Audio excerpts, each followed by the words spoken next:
Thank you. ಕ್ರೇಡಿ mornings, ಶುಭೋದಯ. ಎಲ್ರಿಗೂ ಕನ್ನಡ ಬರುತ್ತಾ? ಕನ್ನಡದಲ್ಲಿ ಮಾತಾಡ್ಬೋದಾ? ಓಕೆ. ಸೊ ಇವತ್ತು ಲೇಯರ್ಸ್, ಪದರಗಳ ಬಗ್ಗೆ ಮಾತಾಡಿ ಅಂತ ಹೇಳಿದ್ರು. ಸೊ ನನ್ನ 2 ದಶಕಗಳ ಕೆಲಸ ಅಂದ್ರೆ ಕಳೆದ 19 ವರ್ಷ ಕನ್ನಡದ ಸುತ್ತ ನಾನು ಮಾಡಿರುವಂತ ಕೆಲಸಗಳೆಲ್ಲ ಬರೀ ಒಂದ್ರ ಮೇಲೆ ಒಂದು ಪದರಗಳಾಗೆ ಬರ್ತಾ ಇದೆ. ಅದನ್ನೇ ಮಾತಾಡ್ತೀನಿ ಅಂತಂದೆ. ಇದಕ್ಕಿಂತ ಮುಂಚೆ ಯಾರಾದ್ರೂ ನಮ್ಮ ಕೆಲಸಗಳನ್ನ ನೋಡಿದ್ದೀರಾ? ಸಂಚಿ ಫೌಂಡೇಶನ್ ಕೆಲವರು ನೋಡಿದಿರಿ, ಮತ್ತೆ ಸರ್ವೆಂಟ್ಸ್ ಆಫ್ ನಾಲೆಡ್ಜ್ ಅಂತ ಇನ್ನೊಂದು ಕೇಳಿರ್ಬೋದು. ಇದೆಲ್ಲ ಹೇಗಪ್ಪ ಶುರು ಆಯ್ತು ಅಂತಂದ್ರೆ, ಕನ್ನಡ ಪುಸ್ತಕಗಳು ಓದಬೇಕು ಅಂತ ಅನ್ಕೊಂಡು ಕನ್ನಡ ಪುಸ್ತಕಗಳು ಎಲ್ಲಿದೆ ಅಂತ ಹುಡ್ಕೊಂತ ಹೋಗಿದ್ದು ಕತೆ. ಸೊ ಈಗ್ಲೂ ಆಕ್ಚುಲ್ ಆಗಿ ಮಾತಾಡ್ತಿದ್ದೆ ನಿಮ್ಮ ಹತ್ರ, ಕೆಲವ್ರ ಹತ್ರ ಯಾವ ಪುಸ್ತಕ ಓದ್ಬೇಕು, ಹೇಗೆ ಓದ್ಬೇಕು. ಸೊ PUC ಆದ್ಮೇಲೆ ಕಂಪ್ಯೂಟರ್ ಸೈನ್ಸ್ ತಗೊಳ್ಬೇಕು, ಅಂದ್ರೆ PUC ನಲ್ಲೇ ಕಂಪ್ಯೂಟರ್ ಸೈನ್ಸ್ ತಗೊಳ್ಬೇಕು ಅಂತ ಆಯ್ತು. ಅಪ್ಪ ಬ್ಯಾಂಕ್ಗೆ ಮತ್ತೆ ಏನೋ ಪೋಸ್ಟ್ ಆಫೀಸ್ಗೆ ಕರ್ಕೊಂಡು ಹೋಗ್ಬೇಕಾದ್ರೆ ಅಲ್ಲೆಲ್ಲ ಕಂಪ್ಯೂಟರ್ ನೋಡ್ತಾ ಇದ್ವಿ. ಆಗ ಹಳೇ ಡಬ್ಬ ನೋಡ್ತಿದ್ರ, ವೈಟ್ ಕಲರ್ ಬಾಕ್ಸ್ಗಳು ನೋಡ್ತಿದ್ರಲ್ಲ, ಅವುಗಳನ್ನ ನೋಡಿದಾಗ ಇಲ್ಲ ನಾನು ಏನೋ ಮಾಡ್ಬೇಕು ಇದರಲ್ಲೇ ಅಂತ. ಆಮೇಲೆ ಒಂದ್ಸಲ ಯಾರ್ದೋ ಲಾಯರ್ ಮನೆ ಕರ್ಕೊಂಡು ಹೋಗಿದ್ರು. ಅಲ್ಲಿ ಅವರು ಈ ಆಸ್ಟ್ರೋನಮಿ ಅಂದ್ರೆ ಖಗೋಳಶಾಸ್ತ್ರಕ್ಕೆ ಸಂಬಂಧಪಟ್ಟಿದ್ದು, ನಮ್ದು ಭೂಮಿ ಹೇಗ್ ಕಾಣಿಸುತ್ತೆ, ಚಂದ್ರ ಹೇಗ್ ಕಾಣಿಸುತ್ತೆ, ಆ ಥರದ್ದೆಲ್ಲ ನಾನು ಓದಾಗೆಲ್ಲ ತೋರ್ಸೋರು ಅವರು ಕಂಪ್ಯೂಟರ್ನಲ್ಲಿ. ಸೊ ತಲೆನಲ್ಲಿ ಕಂಪ್ಯೂಟರ್ ಉಳ್ಕೊಳ್ತು. PU ನಲ್ಲಿ ಕಂಪ್ಯೂಟರ್ ಮಾಡಿದೆ. ಆ ನಂತರ ರೆಗ್ಯುಲರ್ ಕಾಲೇಜ್ಗೆ ಹೋಗೋದಕ್ಕಿಂತ ನಾನು ಕಂಪ್ಯೂಟರ್ ಸುತ್ತಾನೆ ಏನಾದ್ರು ಮಾಡೋಣ ಅಂತೇಳಿ NIT ಇತ್ಯಾದಿ ಸೇರ್ಕೊಂಡು ended up becoming a faculty. So ಕಂಪ್ಯೂಟರ್ನ ನಾನು ಕಲ್ಸ್ಕೊಡೋ ಮಟ್ಟಕ್ಕೆ ಬಂದೆ ನನ್ನ ಡಿಗ್ರಿ ಮುಗಿಯೋಕ್ಕಿಂತ ಮುಂಚೆನೆ. ಆ ದಿನಗಳಲ್ಲಿ ಕನ್ನಡದಲ್ಲಿ ಕಂಪ್ಯೂಟರ್ನಲ್ಲಿ ಯಾರು ಜಾಸ್ತಿ ಏನು ಮಾಡ್ತಿರ್ಲಿಲ್ಲ, ಟೈಪ್ ಮಾಡ್ತಿರ್ಲಿಲ್ಲ. ಏನ್ ಮಾಡ್ಬೋದು ಅಂತ ಗೂಗಲ್ ಇತ್ಯಾದಿ ಸರ್ಚ್, ನಮ್ದು ಈ ಸಾಫ್ಟ್ವೇರ್ ಹುಡುಗರದ ಕತೆ ಗೊತ್ತಲ್ಲ. ಸೊ ಆತರ ಹುಡುಕೊಳ್ತಾ ಬರಹ ಅಂತಿದೆ ಅಂತ ಗೊತ್ತಾಯ್ತು. ಅದನ್ನ ಇನ್ಸ್ಟಾಲ್ ಮಾಡೋದು ಈಸಿ. ಬಟ್ ಆ ಟೈಮ್ಗಾಗ್ಲೇ ನಾನು ವಿಂಡೋಸ್ ಯೂಸ್ ಮಾಡೋದು ನಿಲ್ಸಿದ್ದೆ. ಅಂದ್ರೆ ಸುಮಾರು 20 ವರ್ಷ ಹಿಂದೆನೆ. ರೆಡ್ ಹ್ಯಾಟ್ 2.0, ನೀವು ರೆಡ್ ಹ್ಯಾಟ್ ಕೇಳಿರ್ತೀರಿ ಕೆಲವೊಂದು ಜನ. ಅದು ಕೈಗೆ ಬಂದ್ಮೇಲೆ ನನಗೆ ಬೇಕಾಗಿರೋದು ಎಷ್ಟೊಂದು ಕೆಲಸಗಳನ್ನು ನಾವು ನೇರವಾಗಿ ಮಾಡ್ಕೊಳ್ಬೋದಲ್ಲ. ಈ ವಿಂಡೋಸ್ ನಲ್ಲಾದ್ರೆ ಬರೀ ವಾಲ್ ಪೇಪರ್ ಚೇಂಜ್ ಮಾಡೋದು ಬಿಟ್ಟರೆ ಬೇರೆ ಏನು ಮಾಡೋಕ್ಕಾಗಲ್ಲ.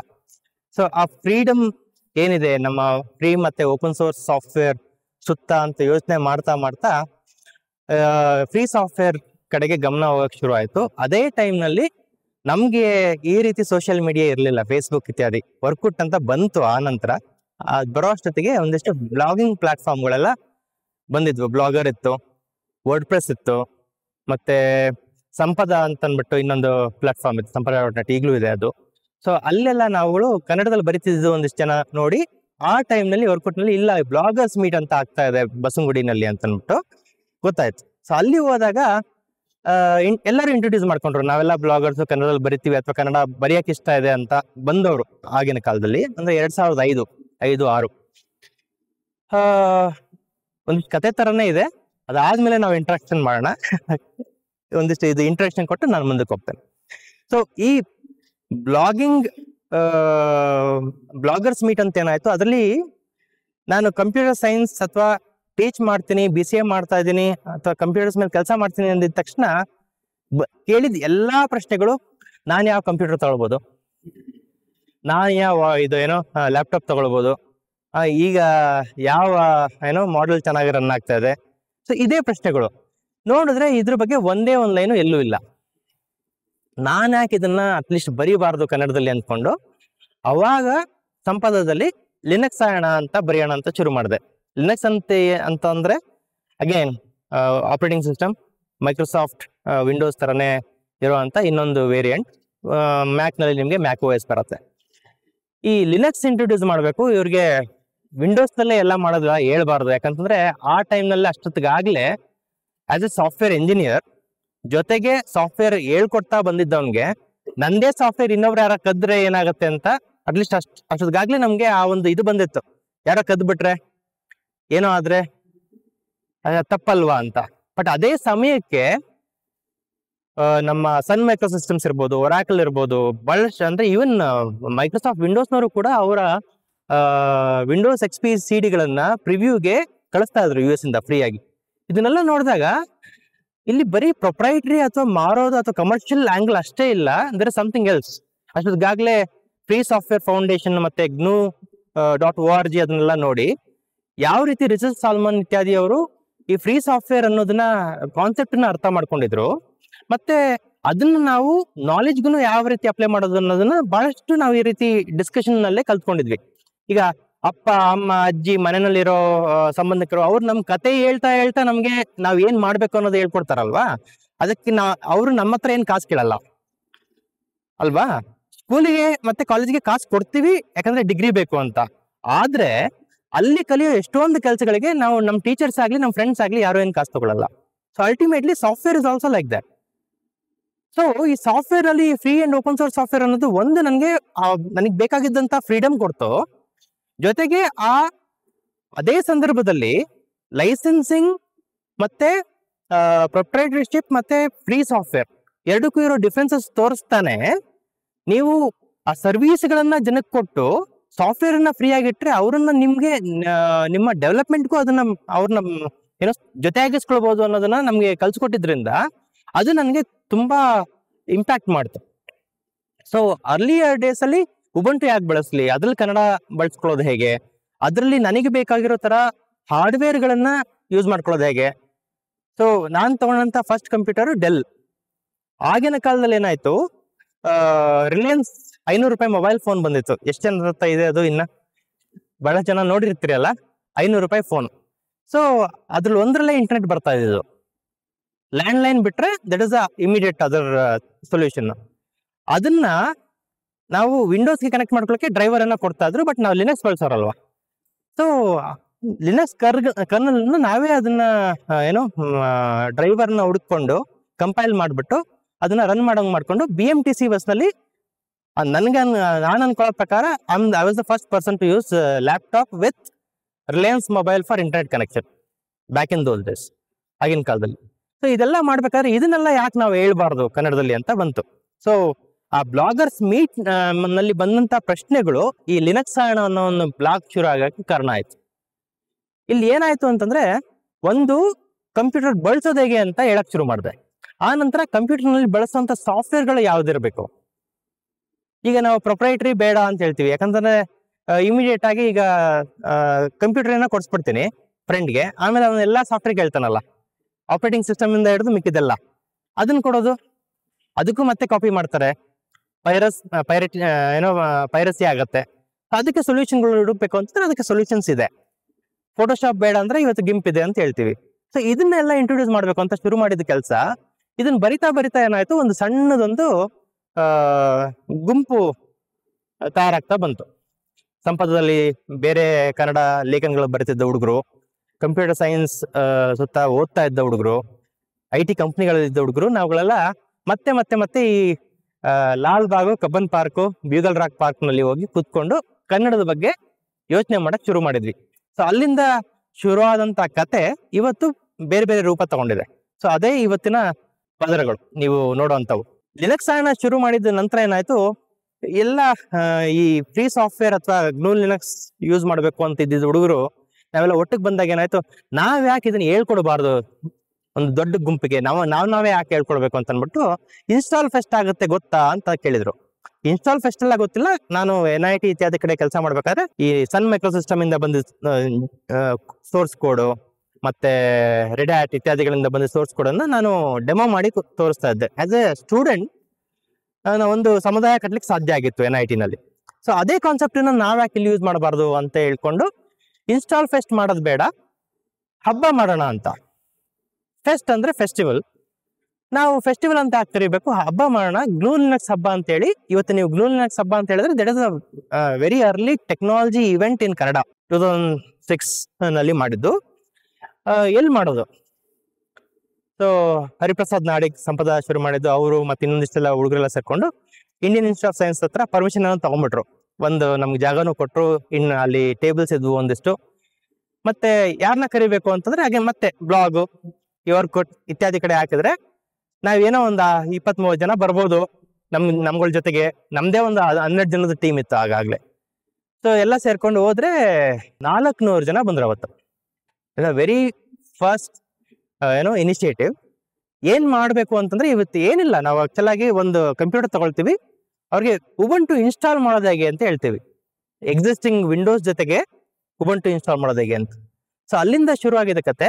ನಿಧಾನಕ್ಕೆ ಅವ್ರಿಗೆ ಲಿಬ್ರೆ ಆಫೀಸ್, ಓಪನ್ ಆಫೀಸ್ ಅಂತ ಇತ್ತು, ಅದನ್ನ ಇಂಟ್ರೊಡ್ಯೂಸ್ ಮಾಡಿದ್ವಿ. ಮೈಕ್ರೋಸಾಫ್ಟ್ ಆಫೀಸ್ ಬದಲು ಬೇರೆ ಏನ್ ಮಾಡ್ಬೋದು ಅಂತ. ಆಮೇಲೆ ಅವ್ರು ಕೇಳ್ತಿದ್ದ ಪ್ರಶ್ನೆಗಳು ಅಂತಂದ್ರೆ, ಮೊದಲು ಬರ್ತಿದ್ದ ಪ್ರಶ್ನೆ, ಇದ್ರಲ್ಲಿ ಕನ್ನಡ ನಾವು ಟೈಪ್ ಮಾಡಬಹುದಾ, ಕನ್ನಡ ಟೈಪ್ ಮಾಡ್ಬೇಕು ಅಂದ್ರೆ ಏನ್ ಮಾಡ್ಬೇಕು, ಯಾವ ಸಾಫ್ಟ್ವೇರ್ ಇನ್ಸ್ಟಾಲ್ ಮಾಡ್ಕೊಳ್ಬೇಕು. First time they are shock to hear that ನಮಗೆ ಲಿನಕ್ಸ್ ನಲ್ಲಿ ಕನ್ನಡ ಬಳಸಲಿಕ್ಕೆ, ಟೈಪ್ ಮಾಡ್ಲಿಕ್ಕೆ, ಓದಕ್ಕೆ ಯಾವುದೇ ಸಾಫ್ಟ್ವೇರ್ ಇನ್ಸ್ಟಾಲ್ ಮಾಡೋದ್ ಬೇಕಾಗಿಲ್ಲ ಅನ್ನೋದು. ಅದೇ ಒಂದು ಆಶ್ಚರ್ಯ. ಇದೆಯಾ ಇದರಲ್ಲಿ ಆಗ್ಲೇ? ಹೌದು, ಎಲ್ಲ ಇದೆ. ಲೈಬ್ರರಿಗಳು ಇನ್ಸ್ಟಾಲ್ ಮಾಡ್ಬೇಕಾಗಿತ್ತು, ಅದು ದಟ್ಸ್ ಎ ಡಿಫಾಲ್ಟ್ ಥಿಂಗ್. ನೀವು ವಿಂಡೋಸ್ಗೆ ಹೋದ್ರೂ ಕೂಡ ಲ್ಯಾಂಗ್ವೇಜ್ ಹಾಕಿದ್ರೆ ಲ್ಯಾಂಗ್ವೇಜ್ ಪ್ಯಾಕ್ ಇನ್ಸ್ಟಾಲ್ ಆಗುತ್ತೆ. ಅದೇ ರೀತಿ ಇಲ್ಲೂ ನಿಮ್ಗೆ M17N ಲಿಬ್ ಅಂತ ಇದೆ ಒಂದು ಪ್ಯಾಕೇಜ್. ಇನ್ಸ್ಟಾಲ್ ಮಾಡಿದ ತಕ್ಷಣ ನಿಮ್ಗೆ ಕನ್ನಡದ ಕೀಬೋರ್ಡ್ಗಳೆಲ್ಲ ಬಂದ್ಬಿಡ್ತವೆ. ಈ ಕಡೆ ಫಾಂಟ್ಗಳು ಬೈ ಡಿಫಾಲ್ಟ್ ಇರುತ್ತೆ. ಆ ನಂತರ ಇನ್ನೊಂದು ಮೇಜರ್ ಡಿಫ್ರೆನ್ಸ್ ಅಂತಂದ್ರೆ, ಆಸ್ಕಿ ಫಾಂಟ್ ಅಂದ್ರೆ ಗೊತ್ತಿದೆಯಲ್ಲ, ನೋಡಿ ಕೇಳಿದ್ರೆ ಎಲ್ಲರೂ ಗೊತ್ತಿರುತ್ತೆ. ಸೊ ಹಳೆ ಏನೋ ಆಸ್ಕಿ ಫಾಂಟ್ ಅಂತಂದ್ರೆ, ಆ ಫಾಂಟ್ ಇನ್ಸ್ಟಾಲ್ ಮಾಡಿದ್ರೆ ಮಾತ್ರ ಕನ್ನಡದಲ್ಲಿ ನೀವು ಬರ್ದಿರೋದನ್ನ ನೀವು ಓದ್ಲಿಕ್ಕೆ ಸಾಧ್ಯ ಆಗ್ತಿತ್ತು ವಿಂಡೋಸ್ ನಲ್ಲಿ. ಸೊ ಅದಕ್ಕೆ ಏನ್ ಮಾಡೋರು, ಕನ್ನಡ ಓದಕ್ ಆಗ್ತಿಲ್ಲ ಅಂತಂದ್ರೆ ಫಸ್ಟ್ ಬರಹ ಇನ್ಸ್ಟಾಲ್ ಮಾಡ್ಕೊಂಡ್ಬಿಡು, ಅಥವಾ ನುಡಿ ಇನ್ಸ್ಟಾಲ್ ಮಾಡ್ಕೊಂಡ್ಬಿಡು, ನೀನು ಓದ್ಬೋದು ಅಂತ. ಆದ್ರೆ ಯಾರು ಫಾಂಟ್ಸ್ ಇಲ್ಲ, ಅದರಿಂದ ನೀವು ಫಾಂಟ್ ಇನ್ಸ್ಟಾಲ್ ಮಾಡಿದ್ರೆ ಸಾಕು, ಇದನ್ನ ಓದ್ಬೋದು ಅಂತ ಯಾರು ಹೇಳ್ತಿರ್ಲಿಲ್ಲ. ಸಾಫ್ಟ್ವೇರ್ ಇನ್ಸ್ಟಾಲ್ ಮಾಡ್ಕೊಳಕ್ ಕೇಳೋರು. ನೀವು ಹೇಳ್ಕೊಡೋ ರೀತಿ, ಟೀಚಿಂಗ್ ಅಪ್ರೋಚ್ ಅಂತ ಹೇಳ್ತೀವಲ್ಲ ಅದು. ಈಗ ಒಂದು ಭಾಷೆ ಬಳಸಬೇಕು ಅಂತಂದ್ರೆ ನನಗೆ ಒಂದು ಫಾಂಟ್ ಬೇಕು ಕಂಪ್ಯೂಟರ್ ನಲ್ಲಿ, ಅಥವಾ ಆ ಫಾಂಟ್ ಅನ್ನ ಓದೋ ಶಕ್ತಿ ಆ ಒಂದು ಆಪರೇಟಿಂಗ್ ಸಿಸ್ಟಮ್ಗೆ ಇರಬೇಕು. ಎರಡನೇದು, ನಿಮಗೆ ಆ ಭಾಷೆಯನ್ನ ಬರೆಯುವಂತ ಅಥವಾ ಅದು ಯೂಸ್ ಮಾಡುವಂತ ಕೀಬೋರ್ಡ್ ಇನ್ಪುಟ್ ಮೆಥಡ್ ಬೇಕು. ಅದನ್ನ ಕಂಪ್ಯೂಟರ್ ಅರ್ಥ ಮಾಡ್ಕೊಳ್ಬೇಕು. ಇಷ್ಟೇ. ಅರ್ಥ ಮಾಡ್ಕೊಳ್ಳೋದು ಅಂತಂದ್ರೆ ನಿಮ್ದು ಎಡಿಟರ್ಸ್, ಈಗ ಮೈಕ್ರೋಸಾಫ್ಟ್ ವರ್ಡ್ ಬಳಸ್ತೀರಿ ಅಥವಾ ಗೂಗಲ್ ಡಾಕ್ ಬಳಸ್ತೀರಲ್ಲ, ಆ ರೀತಿಯ ಒಂದಿಷ್ಟು ಟೂಲ್ ಇರಬೇಕು. ನಾನು ಎಲ್ಲೇ ಹೋದ್ರೂ ಕನ್ನಡದಲ್ಲಿ ಬರೆಯಂಗಿರ್ಬೇಕು. So these are the requirements. ಆದ್ರೆ ಅವಾಗ ನಮ್ಗೆ ಅರ್ಥ ಆಗಿದೆ ಏನಪ್ಪಾ ಅಂತಂದ್ರೆ, ಎಷ್ಟೊಂದು ಜನಕ್ಕೆ ನುಡಿ ಅಂದ್ರೆ it's A full fledged package. ಅದು ಬಿಟ್ರೆ ಅದಿಲ್ಲ ಅಂತಂದ್ರೆ ನೀವು ಕನ್ನಡ ಬರೆಯಕ್ ಆಗಲ್ಲ. ಸೊ ಆ ಒಂದು ಈಗ್ಲೂ ಇದೆ. ಆಕ್ಚುಲ್ ಆಗಿ 80% ಆಫ್ ದ ಪೀಪಲ್ ಅವ್ರಿಗೆ ಇನ್ನೂ ರಿಯಲೈಸೇ ಆಗಿಲ್ಲ. ಆಂಡ್ರಾಯ್ಡ್ ನಲ್ಲೆಲ್ಲ ಕನ್ನಡ ಟೈಪ್ ಮಾಡ್ತಾರೆ ಈಗ, ಆದ್ರೆ ಇನ್ನೂ ರಿಯಲೈಸ್ ಆಗಿಲ್ಲ. ಏನ್ ರಿಯಲೈಸ್ ಆಗಿಲ್ಲ ಅಂತಂದ್ರೆ, ಸಾಫ್ಟ್ವೇರ್ ಇನ್ಸ್ಟಾಲ್ ಮಾಡ್ತಾನೆ ನಿಮ್ಗೆ ಎಲ್ಲಾ ಆಪರೇಟಿಂಗ್ ಸಿಸ್ಟಮ್ಗಳು ಲ್ಯಾಂಗ್ವೇಜ್ ಗಳನ್ನ ಸಪೋರ್ಟ್ ಮಾಡ್ತಿದಾವೆ ಅಂತ. ಯಾಕೆ ಅಂತಂದ್ರೆ ಸ್ಟ್ಯಾಂಡರ್ಡ್ ಗಳ ಬಗ್ಗೆ ಅವೇರ್ನೆಸ್ ಇಲ್ಲ. ಆಸ್ಕಿ ಅಥವಾ ಇಸ್ಕಿ ಅಂತ ಹೇಳ್ತೀವಿ, Indian standard code for information interchange. Okay, ಅದೊಂದು ಸ್ಟ್ಯಾಂಡರ್ಡ್ ಗಳನ್ನ ಇಟ್ಕೊಂಡು ನಮ್ಮ CDAC ನಲ್ಲಿ ಮತ್ತೆ ಬೇರೆ ಬೇರೆ ಕಡೆ ಈ ಫಾಂಟ್ ಗಳನ್ನ ಡೆವಲಪ್ ಮಾಡಿದ್ರು. ನಮ್ಮ ಗಣಕ ಪರಿಷತ್ತು ನುಡಿ ಡೆವಲಪ್ ಮಾಡ್ತು, ಅದೊಂದಿಷ್ಟು ಫಾಂಟ್ ಗಳನ್ನ ಡೆವಲಪ್ ಮಾಡಿದ್ರು. ಅದನ್ನ ಸ್ಟ್ಯಾಂಡರ್ಡ್ ಅಂತ ಮಾಡಿ ಕನ್ನಡ ಇದರಿಂದ ಟೈಪ್ ಮಾಡಕ್ಕಾಗತ್ತೆ ಅಂತ ಈ ಕಂಪ್ಯೂಟರ್ ಅಡಾಪ್ಟೇಷನ್ ಏನ್ ಬಂತು, ಆ ಟೈಮ್ ನಲ್ಲಿ ಅವುಗಳನ್ನ ಎಲ್ಲಾ ಕಡೆ ಇನ್ಸ್ಟಾಲ್ ಮಾಡಿದ್ರು.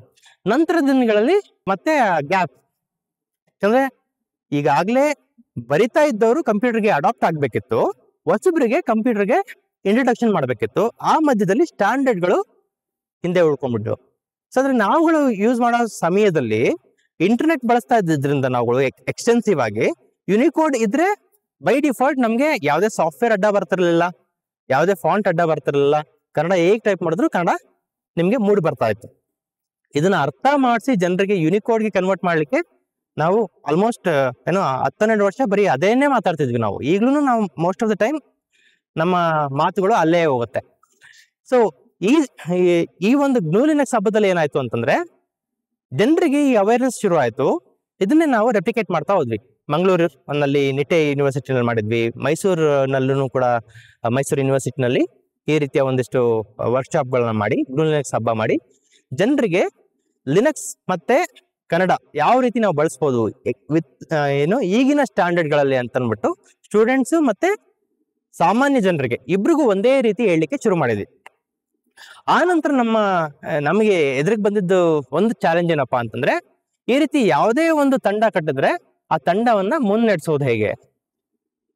ಸೊ ಇಮಿಡಿಯೇಟ್ ಆಗಿ somebody will be head, somebody will be running something, somebody will be there on the newspaper if at all some event happens. ಅಥವಾ ಏನೋ ಒಂದು ರಿಪೋರ್ಟ್ ಬಂತು ಅಂತಂದ್ರೆ ಯಾರನ್ನೋ ಒಬ್ರನ್ನ ಮೆನ್ಷನ್ ಮಾಡ್ತಾರೆ, ಇನ್ನೊಬ್ರನ್ನ ಮೆನ್ಷನ್ ಮಾಡಲ್ಲ. ಇಲ್ಲಿ ಬಹಳ ಜನ PR ನವ್ರು ಇದ್ದೀರಿ, ನ್ಯೂಸ್ನವರು ಗೊತ್ತಿರ್ಬೋದು ನಿಮಗೆ ಹೇಗಾಗತ್ತೆ ಅಂತ ಅಂದ್ಬಿಟ್ಟು. ಸೊ ಆ ತರದ ಕ್ಲಾಸ್ ಎಲ್ಲ ಶುರು ಆಯ್ತು. ಈಗ ಮಾಡಿದ್ರೆ ನಮ್ಗೆ ಮತ್ತೆ ನಾವುಗಳು ಬೇರೆ ರೀತಿಯ ಕನ್ನಡದ ಒಂದು ಯಾವುದೋ ಒಂದು ಗುಂಪು ಆಗ್ಬಿಡ್ತೀವಿ ಅಂತೇಳಿ ನಾವು ಒಂದು ಗುಂಪು ಆಗೋದೇ ಬೇಡ, ನಾವ್ಯಾಕೆ ಒಂದು ಸಮುದಾಯ ಆಗಬಾರ್ದು ಅಂತೇಳಿ ಆ ನಂತರ ನಾವು ಸಂಚಯ ಶುರು ಮಾಡಿದ್ವಿ. ಸೊ ಹೀಗೆ ಹುಟ್ಟಿದ್ದು ಸಂಚಯ. ಅದ್ರ ಮಧ್ಯದಲ್ಲಿ ಆದಂತ ಒಂದಿಷ್ಟು ಮನಸ್ತಾಪಗಳು ಇತ್ಯಾದಿಗಳಿಂದ ನಾವೇನ್ ಕಲ್ತ್ವಿ, ಮತ್ತೆ ಅದೇ ಹುಡುಗರು ಇಂಥವ್ರೇ ಆಗ್ಬೇಕು ಅಂತವ್ರೇ ಆಗ್ಬೇಕು ಅಂತಿಲ್ಲ, ಯಾರ್ಯಾರು ಕೆಲಸ ಮಾಡ್ತಿದ್ರು ಕನ್ನಡದಲ್ಲಿ ನೀವು ಮಾಡ್ತಿರೋ ಕೆಲಸನ ಕಂಟಿನ್ಯೂ ಮಾಡಿ. ಆದ್ರೆ ಅದನ್ನ ಒಂದು ಶೋಕೇಸ್ ಮಾಡ್ಬೇಕು, ಅಥವಾ ಅದನ್ನ ಎಲ್ಲಾದ್ರೂ ಒಂದ್ ಕಡೆ ಡಾಕ್ಯುಮೆಂಟ್ ಮಾಡ್ಬೇಕು ಅಂತ. ಸೊ ಆ ಒಂದು ಥಾಟ್ ಪ್ರಾಸೆಸ್ ನಮ್ಮಲ್ಲಿ ಒಂದಷ್ಟು ಜನರಿಗೆ ಬಂತು. ಈ ಸಂಚಯ ಮಾಡೋಕ್ಕಿಂತ ಮುಂಚೆನೆ ನಾವು ಕನ್ನಡದ ಒಂದು ಲಿನಕ್ಸ್ ಡಿಸ್ಟ್ರಿಬ್ಯೂಷನ್ ಅನ್ನ ಕೂಡ ನಾವು ತಗೊಂಡಿದ್ವಿ, ಚಿಗುರು ಅಂತ ಅನ್ಬಿಟ್ಟು. That is a very early distribution which was given to people on the first day of GNU Linux ಹಬ್ಬ. ಏನಕ್ಕಪ್ಪ ಅಂತಂದ್ರೆ ಲಿನಕ್ಸ್ ಆಪರೇಟಿಂಗ್ ಸಿಸ್ಟಮ್ ಇದೆ, ನಿಮಗೆ ಲ್ಯಾಂಗ್ವೇಜ್ ಪ್ಯಾಕ್ ಅಂತ ಬರುತ್ತೆ. ಈ ವಿಂಡೋಸ್ XP ಬಂದ ಟೈಮ್ ನಲ್ಲಿ ನೀವು ಕನ್ನಡದ ಇಂಟರ್ಫೇಸ್ ನೀವು ನೋಡ್ಲಿಕ್ಕೆ ಸಾಧ್ಯ ಆಯ್ತು. ಅದೇ ರೀತಿ ಲಿನಕ್ಸ್ ನಲ್ಲೂ ಸಾಧ್ಯ ಇದೆ. ಎಷ್ಟೊಂದು ಜನ ಕನ್ನಡದ ಹುಡುಗರು ಲೋಕಲೈಸೇಷನ್ ಮಾಡ್ತಿದ್ದಾರೆ ಅಂತ ಅನ್ಬಿಟ್ಟು. ನೀವು ಯಾವುದೋ ಒಂದು ಇಂಟರ್ಫೇಸ್, ಕಂಪ್ಯೂಟರ್ ಇಂಟರ್ಫೇಸ್ ನೋಡ್ತೀರಿ ಅಂತಂದ್ರೆ, ಅಥವಾ ಮೊಬೈಲ್ ಇಂಟರ್ಫೇಸ್ ನೋಡ್ತೀರಿ ಅಂತಂದ್ರೆ, ಲ್ಯಾಂಗ್ವೇಜ್ ನೀವು ಚೇಂಜ್ ಮಾಡಿದ್ರೆ, ನಮ್ಮ ಭಾಷಾ ಪರದೆ ಅಂತ ಹೇಳ್ತೀವಿ ಅದು. ಸೊ ಅದನ್ನ ಚೇಂಜ್ ಮಾಡಿದ ತಕ್ಷಣ ನಿಮ್ಮ ಮೆನು ಕನ್ನಡದಲ್ಲಿ ಬರುತ್ತೆ, ಅದ್ರ ಇಂಟರ್ಫೇಸ್ ನಲ್ಲಿ ಇರೋ ಬೇರೆ ಬೇರೆ ಆಸ್ಪೆಕ್ಟ್ಸ್ ಎಲ್ಲ ನಿಮ್ಗೆ ಕನ್ನಡದಲ್ಲಿ ಸಿಗುತ್ತೆ. ಸೊ ಈ ರೀತಿ ಈ ಕೆಲಸ ಕೂಡ ಕನ್ನಡದಲ್ಲಿ ಆಗಿದೆ ಅನ್ನೋ ತೋರಿಸೋದಕ್ಕೆ ನಾವು ಲಿನಕ್ಸ್ ಡಿಸ್ಟ್ರಿಬ್ಯೂಷನ್ ಅನ್ನ ಕೂಡ ಬಿಟ್ವಿ. ಆದ್ರೆ ಅದನ್ನ ಮಾಡೋದು ಹೇಗೆ, ಅದನ್ನ ಸಸ್ಟೈನ್ ಮಾಡ್ಕೊಂಡು ಹೋಗೋದು ಹೇಗೆ, ಮತ್ತೆ ಯಾವ್ಯಾವ ಪ್ರಾಜೆಕ್ಟ್ ನಲ್ಲಿ ಕನ್ನಡಿಗರು ಜೊತೆಯಾಗಿ ಕೆಲಸ ಮಾಡ್ಬೋದು ಅಂತ, ಅವುಗಳನ್ನೆಲ್ಲ ಒಟ್ಟಿಗೆ ಹಾಕ್ಬೇಕಲ್ಲ ಅಂತ ಅಂದ್ಬಿಟ್ಟು ನಾವು ಒಂದು ಕಲೆಕ್ಟಿವ್ ಮಾಡೋಣ ಅಂತೇಳಿ ಸಂಚಯ ಶುರು ಮಾಡಿದ್ವಿ. ಸಂಚಯ ಶುರು ಮಾಡಿದಾಗ ನಮಗೆ ಏನ್ ಮಾಡ್ಬೇಕು ಅಂತ ಗೊತ್ತಿರಲಿಲ್ಲ. ಸೊ ನಾವು ಶುರು ಮಾಡಿದ ಫಸ್ಟ್ ಕೆಲಸ ಅಂತಂದ್ರೆ ಹೆಜ್ಜೆ ಅಂತ ಒಂದು ಪ್ರೋಗ್ರಾಮ್. ಎಷ್ಟೊಂದು ಜನ ಕನ್ನಡದಲ್ಲಿ ಕೆಲಸ ಮಾಡ್ತಿದ್ದಾರೆ, ನಿಮ್ಗೆ ಗೊತ್ತೇ ಅಲ್ಲ. ಇಲ್ಲಿ ನಮ್ಮ ಒಬ್ಬ ಫ್ರೆಂಡ್ ಕೂಡ ಇದ್ದಾನೆ, ಅವನು ಆಕ್ಚುಲಿ ಮತ್ತೆ ನಿಮ್ಮ ಹತ್ರ ಮಾತಾಡ್ಬೋದು, ಅವ್ನ ಫಾಂಟ್ಸ್ ಬಗ್ಗೆ ಏನ್ ಮಾಡ್ತಾರೆ ಅಂತ. Is student. ಸೊ ಇಲ್ಲಿ ನೋಡ್ತಿರೋ ಎಷ್ಟೊಂದು ಜನ ಮಂದಿ ಇವಾಗ್ಲೂ ಕೂಡ ಒಂದಲ್ಲ ಒಂದು ರೀತಿ ಕನ್ನಡದಲ್ಲಿ ಬೇರೆ ಬೇರೆ ರೀತಿ ಕೆಲಸ ಮಾಡ್ತಿರೋಂಥವ್ರೆ. ಹರಿವು ಇರ್ಬೋದು, ಅಥವಾ ವಸಂತ್ ಶೆಟ್ಟಿ ಅವ್ರ ಜೊತೆಗೆ ಕೆಲಸ ಮಾಡಿದಂತ ಬನವಾಸಿ ಬಳಗದ ಹುಡುಗರು, ಅವಿರತದವರು, ಮತ್ತೆ ಕನ್ನಡ ರಂಗಪ್ರಚಿತ್ನವರು, ಪರಮಶಿವಮೂರ್ತಿ ಅಂತಿದ್ದಾರೆ, ನಾವು ಇನ್ಫೋಸಿಸ್ ಅವರು. ನಮ್ಮ ಈ ಸ್ಕ್ರಾಬಲ್ ಗೊತ್ತಲ್ಲ ನಮ್ಗೆ, ಸ್ಕ್ರಾಬಲ್ ಕನ್ನಡ ಈ ಇಂಗ್ಲಿಷ್ ನಲ್ಲಿ ನೀವು ನಾರ್ಮಲ್ ಆಗಿ ಆಡಿರ್ತೀರಿ, ಆದ್ರೆ ಅದನ್ನ ಕನ್ನಡದಲ್ಲಿ ಮಾಡಕ್ ಸಾಧ್ಯನಾ? ಒತ್ತಕ್ಷರಗಳು ಬರ್ತವೆ, ಪದಗಳನ್ನ ಕಟ್ಟೋದು ಹೇಗೆ, ಅದನ್ನ ಅವರು ಆಗಿನ ಟೈಮ್ ಇಂದನೂ ಅವ್ರು ಎಕ್ಸ್ಪೆರಿಮೆಂಟ್ ಮಾಡ್ತಾ ಬರ್ತಾರೆ. ಈಗ ಅದು ಒಂದು ಪ್ರಾಡಕ್ಟ್ ಆಗ್ತಾ ಇದೆ ಆಕ್ಚುಲಿ. ಸೊ ಅಂತವ್ರು, ಮತ್ತೆ ಫಾಂಟ್ ಮೇಲೆ ಕೆಲಸ ಮಾಡಿದಂತ ಅರವಿಂದ, ತುಂಬಾ ಅರ್ಲಿ ಡೇಸ್ ನಲ್ಲಿ ರೆಡ್ ಹ್ಯಾಟ್ ಬಿಟ್ಟು ಹೊರಗೆ ನೀವು ನೋಡಿದ್ರೆ ಅರವಿಂದ ವರ್ಕ್ಡ್ ಆನ್ ಗುಬ್ಬಿ ಮತ್ತೆ ನವಿಲು ಅಂತ 2 ಫಾಂಟ್ಗಳನ್ನ ಮಾಡಿದ್ವಿ ನಾವು. ಯಾಕೆ ಮಾಡಿದ್ವಿ ಅಂತಂದ್ರೆ, ಈ ಒಂದು ನಾವೆಲ್ಲ ಏನು ಒಟ್ಟಿಗೆ ಸೇರ್ಕೊಂಡಿದ್ವಿ, ಆಗ ಇದ್ದಿದಂತ ಉದ್ದೇಶ ಕನ್ನಡದ ಸುತ್ತ ಟೆಕ್ನಾಲಜಿಗೆ ಬೇಕಾಗಿರುವಂತ ಸಪೋರ್ಟ್ಗಳನ್ನ ಒಂದು ಬಿಲ್ಡ್ ಮಾಡ್ತಾ ಹೋಗ್ಬೇಕು, ನಮ್ಮ ಹತ್ರ ಇರುವಂತ ಸೌಲಭ್ಯಗಳನ್ನ ಡಾಕ್ಯುಮೆಂಟ್ ಮಾಡಬೇಕು, ಮತ್ತೆ ಅದನ್ನ ಜನರಿಗೆ ತಲುಪಿಸ್ಬೇಕು ಅನ್ನೋ ಕಾರಣದಿಂದಾಗಿ. ಸೊ ಈ ಹೆಜ್ಜೆ ಮಾಡಿದಾಗ ನಮ್ಗೆ ಗೊತ್ತಾಯ್ತು ಯಾರ್ಯಾರು ಏನೇನ್ ಕೆಲಸ ಮಾಡ್ತಿದ್ದಾರೆ ಅಂತ ಅನ್ಬಿಟ್ಟು. So this was very early TED like talk in Kannada in 2011. ಯಾಕೆ ಇದ್ರದೆಲ್ಲ ರೆಕಾರ್ಡಿಂಗ್ಸ್ ಈಗ ಇಂಟರ್ನೆಟ್ ಆರ್ಕೈವ್ ನಲ್ಲಿ ಇದೆ. ನಾಗೇಶ್ ಹೆಗಡೆ ಅವರು ಮಾತಾಡಿದ್ರು, ಯಾರ್ಯಾರು ಮಾತಾಡಿದ್ರು, ವಸುಧೇಂದ್ರ ಅವರು ಮಾತಾಡಿದ್ರು, ಅವರು ಪಬ್ಲಿಕೇಶನ್ ನಲ್ಲಿ ಅವ್ರಿಗೆ ಏನೆಲ್ಲ ಚಾಲೆಂಜ್ ಆಯ್ತು ಅನ್ನೋದ್ರ ಬಗ್ಗೆ ಮಾತಾಡಿದ್ರು ಆಗಿನ ಕಾಲದಲ್ಲಿ. ಮತ್ತೆ ಈ ಸ್ಪೀಕ್ ಅಂತ ಅನ್ಬಿಟ್ಟು ನಾವು ಯಾವ ರೀತಿ ಟೆಕ್ಸ್ಟ್ ಸ್ಪೀಚ್ ಮಾಡಬಹುದು, ವಿಜುವಲಿ ಚಾಲೆಂಜ್ಗೆ ಹೇಗೆ ನಾವು ಸಪೋರ್ಟ್ ಮಾಡಬಹುದು ಅಂತೆಲ್ಲ ಅಂತ ಅನ್ಬಿಟ್ಟು, ಈ ಎಲ್ಲಾ ಒಂದೊಂದು ಸಬ್ಜೆಕ್ಟ್ಗಳನ್ನ ಇಲ್ಲಿ ನಾವು ಏನ್ ನೋಡ್ತೀವಿ, ಇದೆಲ್ಲ ನಾವುಗಳು ಬೇರೆ ಬೇರೆ ಓಪನ್ ಸೋರ್ಸ್ ಪ್ರಾಜೆಕ್ಟ್ ನಲ್ಲಿ ಕೆಲಸ ಮಾಡ್ತಿದ್ದ ಹುಡುಗರು ಒಟ್ಟಾರೆ ತಗೊಂಡು ಬಂದು ಕೊಟ್ಟಂತ ಒಂದು ಸಣ್ಣ ಪ್ರೋಗ್ರಾಮ್. ಇಡೀ ದಿನ ನಾವು ಆಕ್ಚುಲಿ ಟೆರಿನಲ್ಲಿ ಬೆಳಿಗ್ಗೆ 9 ಗಂಟೆಯಿಂದ ರಾತ್ರಿ 8:30 ತನಕ ಆಕ್ಚುಲಿ ಈ ಟಾಪ್ಗಳಾದವು. ನಾವು ಅನ್ಕೊಂಡಿದ್ದೆ ಎಲ್ಲ 5 ಗಂಟೆಗೆಲ್ಲ ಮುಗಿಸಿ ಕಾಫಿ ಗಿಫಿ ಕೊಡ್ದು ಹೋಗ್ತೀವಿ ಅಂತ. But it was A very intensive project. ನಾವು ಈ ಒಂದು ಹಂತಕ್ಕೆ ಬರೋ ಅಷ್ಟೊತ್ತಿಗೆನೆ ಬಹಳಷ್ಟು ಜನ ವಿಕಿಪೀಡಿಯಾದಲ್ಲಿ ನಾವು ಎಡಿಟ್ ಮಾಡ್ತಾ ಇದ್ವಿ. ಕನ್ನಡ ವಿಕಿಪೀಡಿಯಾ 2007ರಲ್ಲಿ ಶುರು ಆದ ನಂತರ ಮೋಸ್ಟ್ ಆಫ್ ಅವರ್ ಎಡಿಟರ್ಸ್. ಅದ್ರ ಎಡಿಟ್ ಮಾಡಕ್ಕೆ ವಿಷಯ ಬೇಕಲ್ಲ, ಕನ್ನಡದಲ್ಲಿ ಟೈಪ್ ಮಾಡಬೇಕು. ಆಗಿನ ಕಾಲದಲ್ಲಿ ಆಗಿನ್ನೂ ಟೈಪಿಂಗ್ ಅದು ಇದೆಲ್ಲ ಸುಧಾರಿಸ್ತಾ ಬರ್ತಾ ಇತ್ತು. ಅಲ್ಲಿ ಕಲ್ತಂತ ಒಂದಿಷ್ಟು ಕಮ್ಯುನಿಟಿ ಕೊಲಾಬ್ರೇಷನ್ ಎಕ್ಸ್ಪೀರಿಯನ್ಸು, ಮತ್ತೆ ಫೈರ್ಫಾಕ್ಸ್, ಮೊಜಿಲಾ ಫೈರ್ಫಾಕ್ಸ್ನವ್ರ ಜೊತೆ ಕೆಲಸ ಮಾಡಿದಂತ ಒಂದಿಷ್ಟು ಎಕ್ಸ್ಪೀರಿಯನ್ಸು, ಲೋಕಲೈಸೇಷನ್ಗೋಸ್ಕರ ಈ ಉಬಂಟು, ಓಪನ್ ಆಫೀಸ್ ಅಂತ ಪ್ರಾಜೆಕ್ಟ್ಗಳನ್ನ ನಾವು ಲೋಕಲೈಸ್ ಮಾಡಿದ್ವಿ. ಅಂದ್ರೆ ಪದಗಳನ್ನ ತಗೊಂಡು ನಾನು ಕನ್ನಡದಲ್ಲಿ ಅದನ್ನ ಯಾವ ರೀತಿ ಓದ್ತೀನಿ, ಮತ್ತೆ ಆ ಓದೋ ಸಂದರ್ಭದಲ್ಲಿ ಆ ಸಾಫ್ಟ್ವೇರ್ ಬಳಸೋರು ಅದನ್ನ ಯಾವ ರೀತಿ ಅಕ್ಸೆಪ್ಟ್ ಮಾಡ್ಕೊಳ್ತಾರೆ ಅನ್ನೋದನ್ನ ನಾವು ಅರ್ಥ ಮಾಡ್ಕೊಳ್ಬೇಕು ಅಂತ ಅಂದ್ಬಿಟ್ಟು ಒಂದಿಷ್ಟು ಬಹಳಷ್ಟು ಡಿಸ್ಕಷನ್ ಎಲ್ಲ ಮಾಡಿ ನಾವು ಇನ್ನೊಂದು ಪ್ರಾಜೆಕ್ಟ್ ಶುರು ಆಯ್ತು. ಫ್ಯೂಯಲ್ ಅಂತ ಮಾಡ್ತೇವೆ, ಫ್ರೀಕ್ವೆಂಟ್ಲಿ ಯೂಸ್ಡ್ ಇಂಗ್ಲಿಷ್ ಲಿಟ್ರಲ್ಸ್. ಅದ್ರ ಬಗ್ಗೆ ಕಮ್ಯುನಿಟಿ ಕನ್ಸೆನ್ಸಸ್ ಬೇಕು ಅಂತೇಳಿ ಇಲ್ಲಿ ನೋಡೋಂತ ಬಹಳಷ್ಟು ಜನ ಅದಕ್ಕೆ ಜೊತೆ ಆದ್ರು. ಸೊ ಸಾಫ್ಟ್ವೇರ್ ಅನ್ನ ಬರೀ ಇಂಟ್ರೊಡ್ಯೂಸ್ ಮಾಡೋದಲ್ಲ, ಆ ಸಾಫ್ಟ್ವೇರ್ ಅನ್ನ ನಾವು ನಮ್ಮ ಭಾಷೆಗೆ ಅಳವಡಿಸ್ಕೊಳ್ಬೇಕು, ಮತ್ತೆ ಅದರಲ್ಲಿ ನಮ್ಮ ಭಾಷೆ ಕೂಡ ಕಾಣಬೇಕು ಅಂತ ಮಾಡಿದಂತ ಇನಿಷಿಯಲ್ ಕೆಲಸಗಳು. ಆ ಒಂದು ರೀತಿಯ ಕೆಲಸಗಳೆಲ್ಲ ಈ ಹೆಜ್ಜೆನಲ್ಲಿ ಶುರುವಾದ್ವು. ಇಲ್ಲಿ ಅರಿವಿನ ಅಲೆಗಳು ಅಂತ ಇನ್ನೊಂದು ಪ್ರಾಜೆಕ್ಟ್ ಮಾಡಿದ್ವಿ ನಾವು. ನಾವೆಲ್ಲ ಈಗ ಇಷ್ಟು ದಿನ ಬ್ಲಾಗ್ ಬರೀತಿದ್ವಲ್ಲ, ಆ ಬ್ಲಾಗ್ ನಲ್ಲಿ ಬರೀತಿದ್ದ ಲೇಖನಗಳು ಜನರಿಗೆ ತಲುಪಲಿಕ್ಕೆ ಒಂದು ಕಾಪಿ ರೈಟ್ ಯಾರ ಹತ್ರ ಇದೆ, ಲೇಖನ ಬರೆದವ್ರ ಹತ್ರ ಇದೆ ಅಂತ ಬರ್ತಿತ್ತು ಎಲ್ಲಾ ಬ್ಲಾಗ್ಗಳಲ್ಲಿ. ನಾವು ಅಷ್ಟೊತ್ತಿಗಾಗಲೇ ವಿಕಿಪೀಡಿಯಾ ಇತ್ಯಾದಿ ಸುತ್ತ ಕೆಲಸ ಮಾಡಿ ಈ ಕ್ರಿಯೇಟಿವ್ ಕಾಮನ್ಸ್ ಲೈಸೆನ್ಸ್ ಅನ್ನೋದು ಏನು ಅಂತ ಅರ್ಥ ಮಾಡ್ಕೊಂಡ್ವಿ ನಾವು. ಅಂದ್ರೆ ನಾನು ಬರೆದ ಲೇಖನವನ್ನ ಬೇರೆ ಜನ ತಗೊಂಡು ಅದನ್ನ ಇನ್ನಷ್ಟು ಜನರಿಗೆ ಕಳಿಸ್ಬೇಕು ಅಂತಂದ್ರೆ ಅವ್ರಿಗೆ ನಾವು ಫ್ರೀಡಮ್ ಕೊಡಬೇಕು. ಮತ್ತೆ ನಮ್ಮ ಫ್ರೀ ಸಾಫ್ಟ್ವೇರ್ ನ ಫಿಲಾಸಫಿ ಅದನ್ನ ಮಾಡೋದು ಹೇಗೆ ಅಂತಂದ್ರೆ ಮತ್ತೆ ನಾವು ಲೈಸೆನ್ಸಿಂಗ್ ಅರ್ಥ ಆಗ್ಬೇಕು. ಯಾವ ಲೈಸೆನ್ಸಿನ ಕೆಳಗಡೆ ನಾವು ಬೇರೆಯವ್ರಿಗೆ ಇದನ್ನ ಕೊಡ್ಬೋದು, ಕಮರ್ಷಿಯಲ್ ಆಗಿ ಕೊಡ್ಬೇಕಾ ಬೇಡವಾ, ಈ ರೀತಿಯ ಡಿಸ್ಕಷನ್ ಮಾಡಿದಾಗ ಇಲ್ಲ ನಾವೊಂದು ಎಕ್ಸ್ಪೆರಿಮೆಂಟ್ ಮಾಡೋಣ. ಒಂದಿಷ್ಟು ಜನರು ಸೇರ್ಕೊಂಡು ಈ ಇಂಡಿಪೆಂಡೆನ್ಸ್ ಡೇ ಆಗುತ್ತಲ್ಲ, ನಮ್ಮ ಸ್ವಾತಂತ್ರ್ಯೋತ್ಸವ ಆಗುತ್ತಲ್ಲ, ಆ ಟೈಮ್ನಲ್ಲಿ ಫಸ್ಟ್ 1ನೇ ತಾರೀಕಿಂದ 14ನೇ ತಾರೀಕು ತನಕ ಒಂದು 14 ಜನ ನಾವು ಬೇರೆ ಬೇರೆಯವರ ಲೇಖನಗಳನ್ನ ಬರೆದು ಆ ಲೇಖನಗಳನ್ನ ಕ್ರಿಯೇಟಿವ್ ಕಾಮನ್ಸ್ ಲೈಸೆನ್ಸ್ ಕೆಳಗಡೆ ಅರಿವಿನ ಅಲೆ ಅಂತ ಒಂದು ಮ್ಯಾಗಝಿನ್ ಮಾಡಿ 15ನೇ ತಾರೀಕು ರಿಲೀಸ್ ಮಾಡೋಣ ಅಂತ ಎಕ್ಸ್ಪೆರಿಮೆಂಟ್ ಮಾಡೋಣ ಅಂತ ಹೊರಟ್ವಿ. ಆ ಎಕ್ಸ್ಪೆರಿಮೆಂಟ್ ಏನಾಯ್ತು, that became one of the first ಸಮುದಾಯದಿಂದ ಬಂದಂತ ಒಂದು ಈ ಪುಸ್ತಕ, ಜೊತೆಗೆ ಸಮುದಾಯವೇ ಅದನ್ನ ಪಿಯರ್ ರಿವ್ಯೂ ಮಾಡಿರುವಂತದ್ದು. ಸೊ ಈ ನಾನು ಯೂನಿವರ್ಸಿಟಿ ಹೋಗಿಲ್ಲ, ಆದ್ರೆ ಅಲ್ಲಿ ಏನಾಗ್ತಾ ಇತ್ತು, ರಿಸರ್ಚ್ ಪೇಪರ್ ಹೇಗೆ ಬರೀತಿದ್ರು ಅಂತ ಒಂದಿಷ್ಟು ಗೊತ್ತಿದ್ದು ಡಿಸ್ಕಷನ್ ಮಾಡಿದಾಗ ಇಲ್ಲ ನಾವು ಪಿಯರ್ ರಿವ್ಯೂ ಆಗ್ಬೇಕು, ಒಂದ್ 4 ಜನ ಓದಿ ಸರಿ ಇದೆ ತಪ್ಪಿದೆ ಹೇಳಿ ಆ ಒಬ್ಬರು ಲೇಖಕರಿಗೂ ಅದನ್ನ ಮನವರಿಕೆ ಮಾಡಿಕೊಟ್ಟು ಆ 14 ದಿನದಲ್ಲಿ 14 ಲೇಖನ ಆಚೆ ಬರ್ಬೇಕು ಅಂತ ಮಾಡಿ ಆ ನಂತರ ನಾವು ಅರಿವಿನ ಅಲೆಗಳು ಅಂತ ಅಂದ್ಬಿಟ್ಟು ಈ ಬುಕ್ ಮಾಡಿದ್ವಿ. ಸೊ ಇಡೀ ಪುಸ್ತಕ ಇನ್ಕ್ಲೂಡಿಂಗ್ ಆ ಮುನ್ನುಡಿ ಬರೆದವರು ಎಲ್ಲಾರ್ಗು ನಾವು ಕ್ರಿಯೇಟಿವ್ ಕಾಮನ್ಸ್ ಬಗ್ಗೆ ಹೇಳಿ ಅದನ್ನ ರಿಲೀಸ್ ಮಾಡಿದ್ದಂಥದ್ದು. ಸೊ ಈ ಎಕ್ಸ್ಪೆರಿಮೆಂಟ್ ಮಾಡೋ ಟೈಮ್ನಲ್ಲಿ ಏನಾಯ್ತು, ನಮಗೆ ಫಾಂಟ್ಗಳ ತೊಂದರೆ ಶುರು ಆಯ್ತು. ಓಪನ್ ಆಫೀಸ್ ನಲ್ಲಿ ಇಷ್ಟು ಸುಲಭವಾಗಿ ಕನ್ನಡದಲ್ಲಿ ಟೈಪ್ ಮಾಡ್ಬೋದಿತ್ತು, ಓದ್ಬೋದಿತ್ತು. ಆದ್ರೆ ಅದನ್ನ PDF ಕನ್ವರ್ಟ್ ಮಾಡೋದು ಏನಾಗುತ್ತೆ, ಒತ್ತಕ್ಷರಗಳು ಏನಾಗ್ತವೆ, ಫಸ್ಟ್ ಡೇನೆ ಇಷ್ಟು ಶುರು ಆಯ್ತು. ಆ ಟೈಮ್ನಲ್ಲಿ ಅರವಿಂದ ಕೂತ್ಕೊಂಡು ಗುಬ್ಬಿ ನವಿಲು ಫಾಂಟ್ಗಳನ್ನ ಡೆವಲಪ್ ಮಾಡಿದ್ವಿ. ಏನೋ ನೆಸೆಸಿಟಿ ಇಸ್ ದ ನೀಡ್ ಅಂತ ಹೇಳ್ತಾರಲ್ಲ, ಸೊ ಆ ರೀತಿ ಇಲ್ಲ, ಫಾಂಟ್ಗಳ ಮೇಲೆ ಇಮಿಡಿಯೇಟ್ ಆಗಿ ಕೆಲಸ ಆಗ್ಬೇಕು, ಈ ಒಂದಿಷ್ಟು ಅಕ್ಷರಗಳು ಹೊಡಿತಾ ಇದಾವೆ ಅಂತ ಅಂದ್ಬಿಟ್ಟು ಆ ಕೆಲಸಗಳು ಶುರುವಾದವು. ಸಂಪಿಗೆ ಅಂತ ಮತ್ತೆ ಮಲ್ಲಿಗೆ ಅಂತ ಇನ್ನೊಂದು 2 ಫಾಂಟ್ಗಳಿದ್ವು, ಅದನ್ನ ಗುಬ್ಬಿ ಮತ್ತೆ ನವಿಲು ಅಂತ ಫಾಂಟ್ ಆಗಿ ಕನ್ವರ್ಟ್ ಮಾಡಿದ್ವಿ. ಯಾಕೆ ಆ ಫಾಂಟ್ಗಳನ್ನ ತಗೊಂಡ್ವಿ ಅಂತಂದ್ರೆ ಅದನ್ನ IISc ನಲ್ಲಿ ಮತ್ತೆ ಸಿಡಾಕ್ ನಲ್ಲಿ ಡೆವಲಪ್ ಮಾಡಿದ್ರು. ಆ ಫಾಂಟ್ಗಳು ಓಪನ್ ಲೈಸೆನ್ಸ್ ನಲ್ಲಿ ನಮ್ಗೆ ಸಿಕ್ಕಿದ್ವು.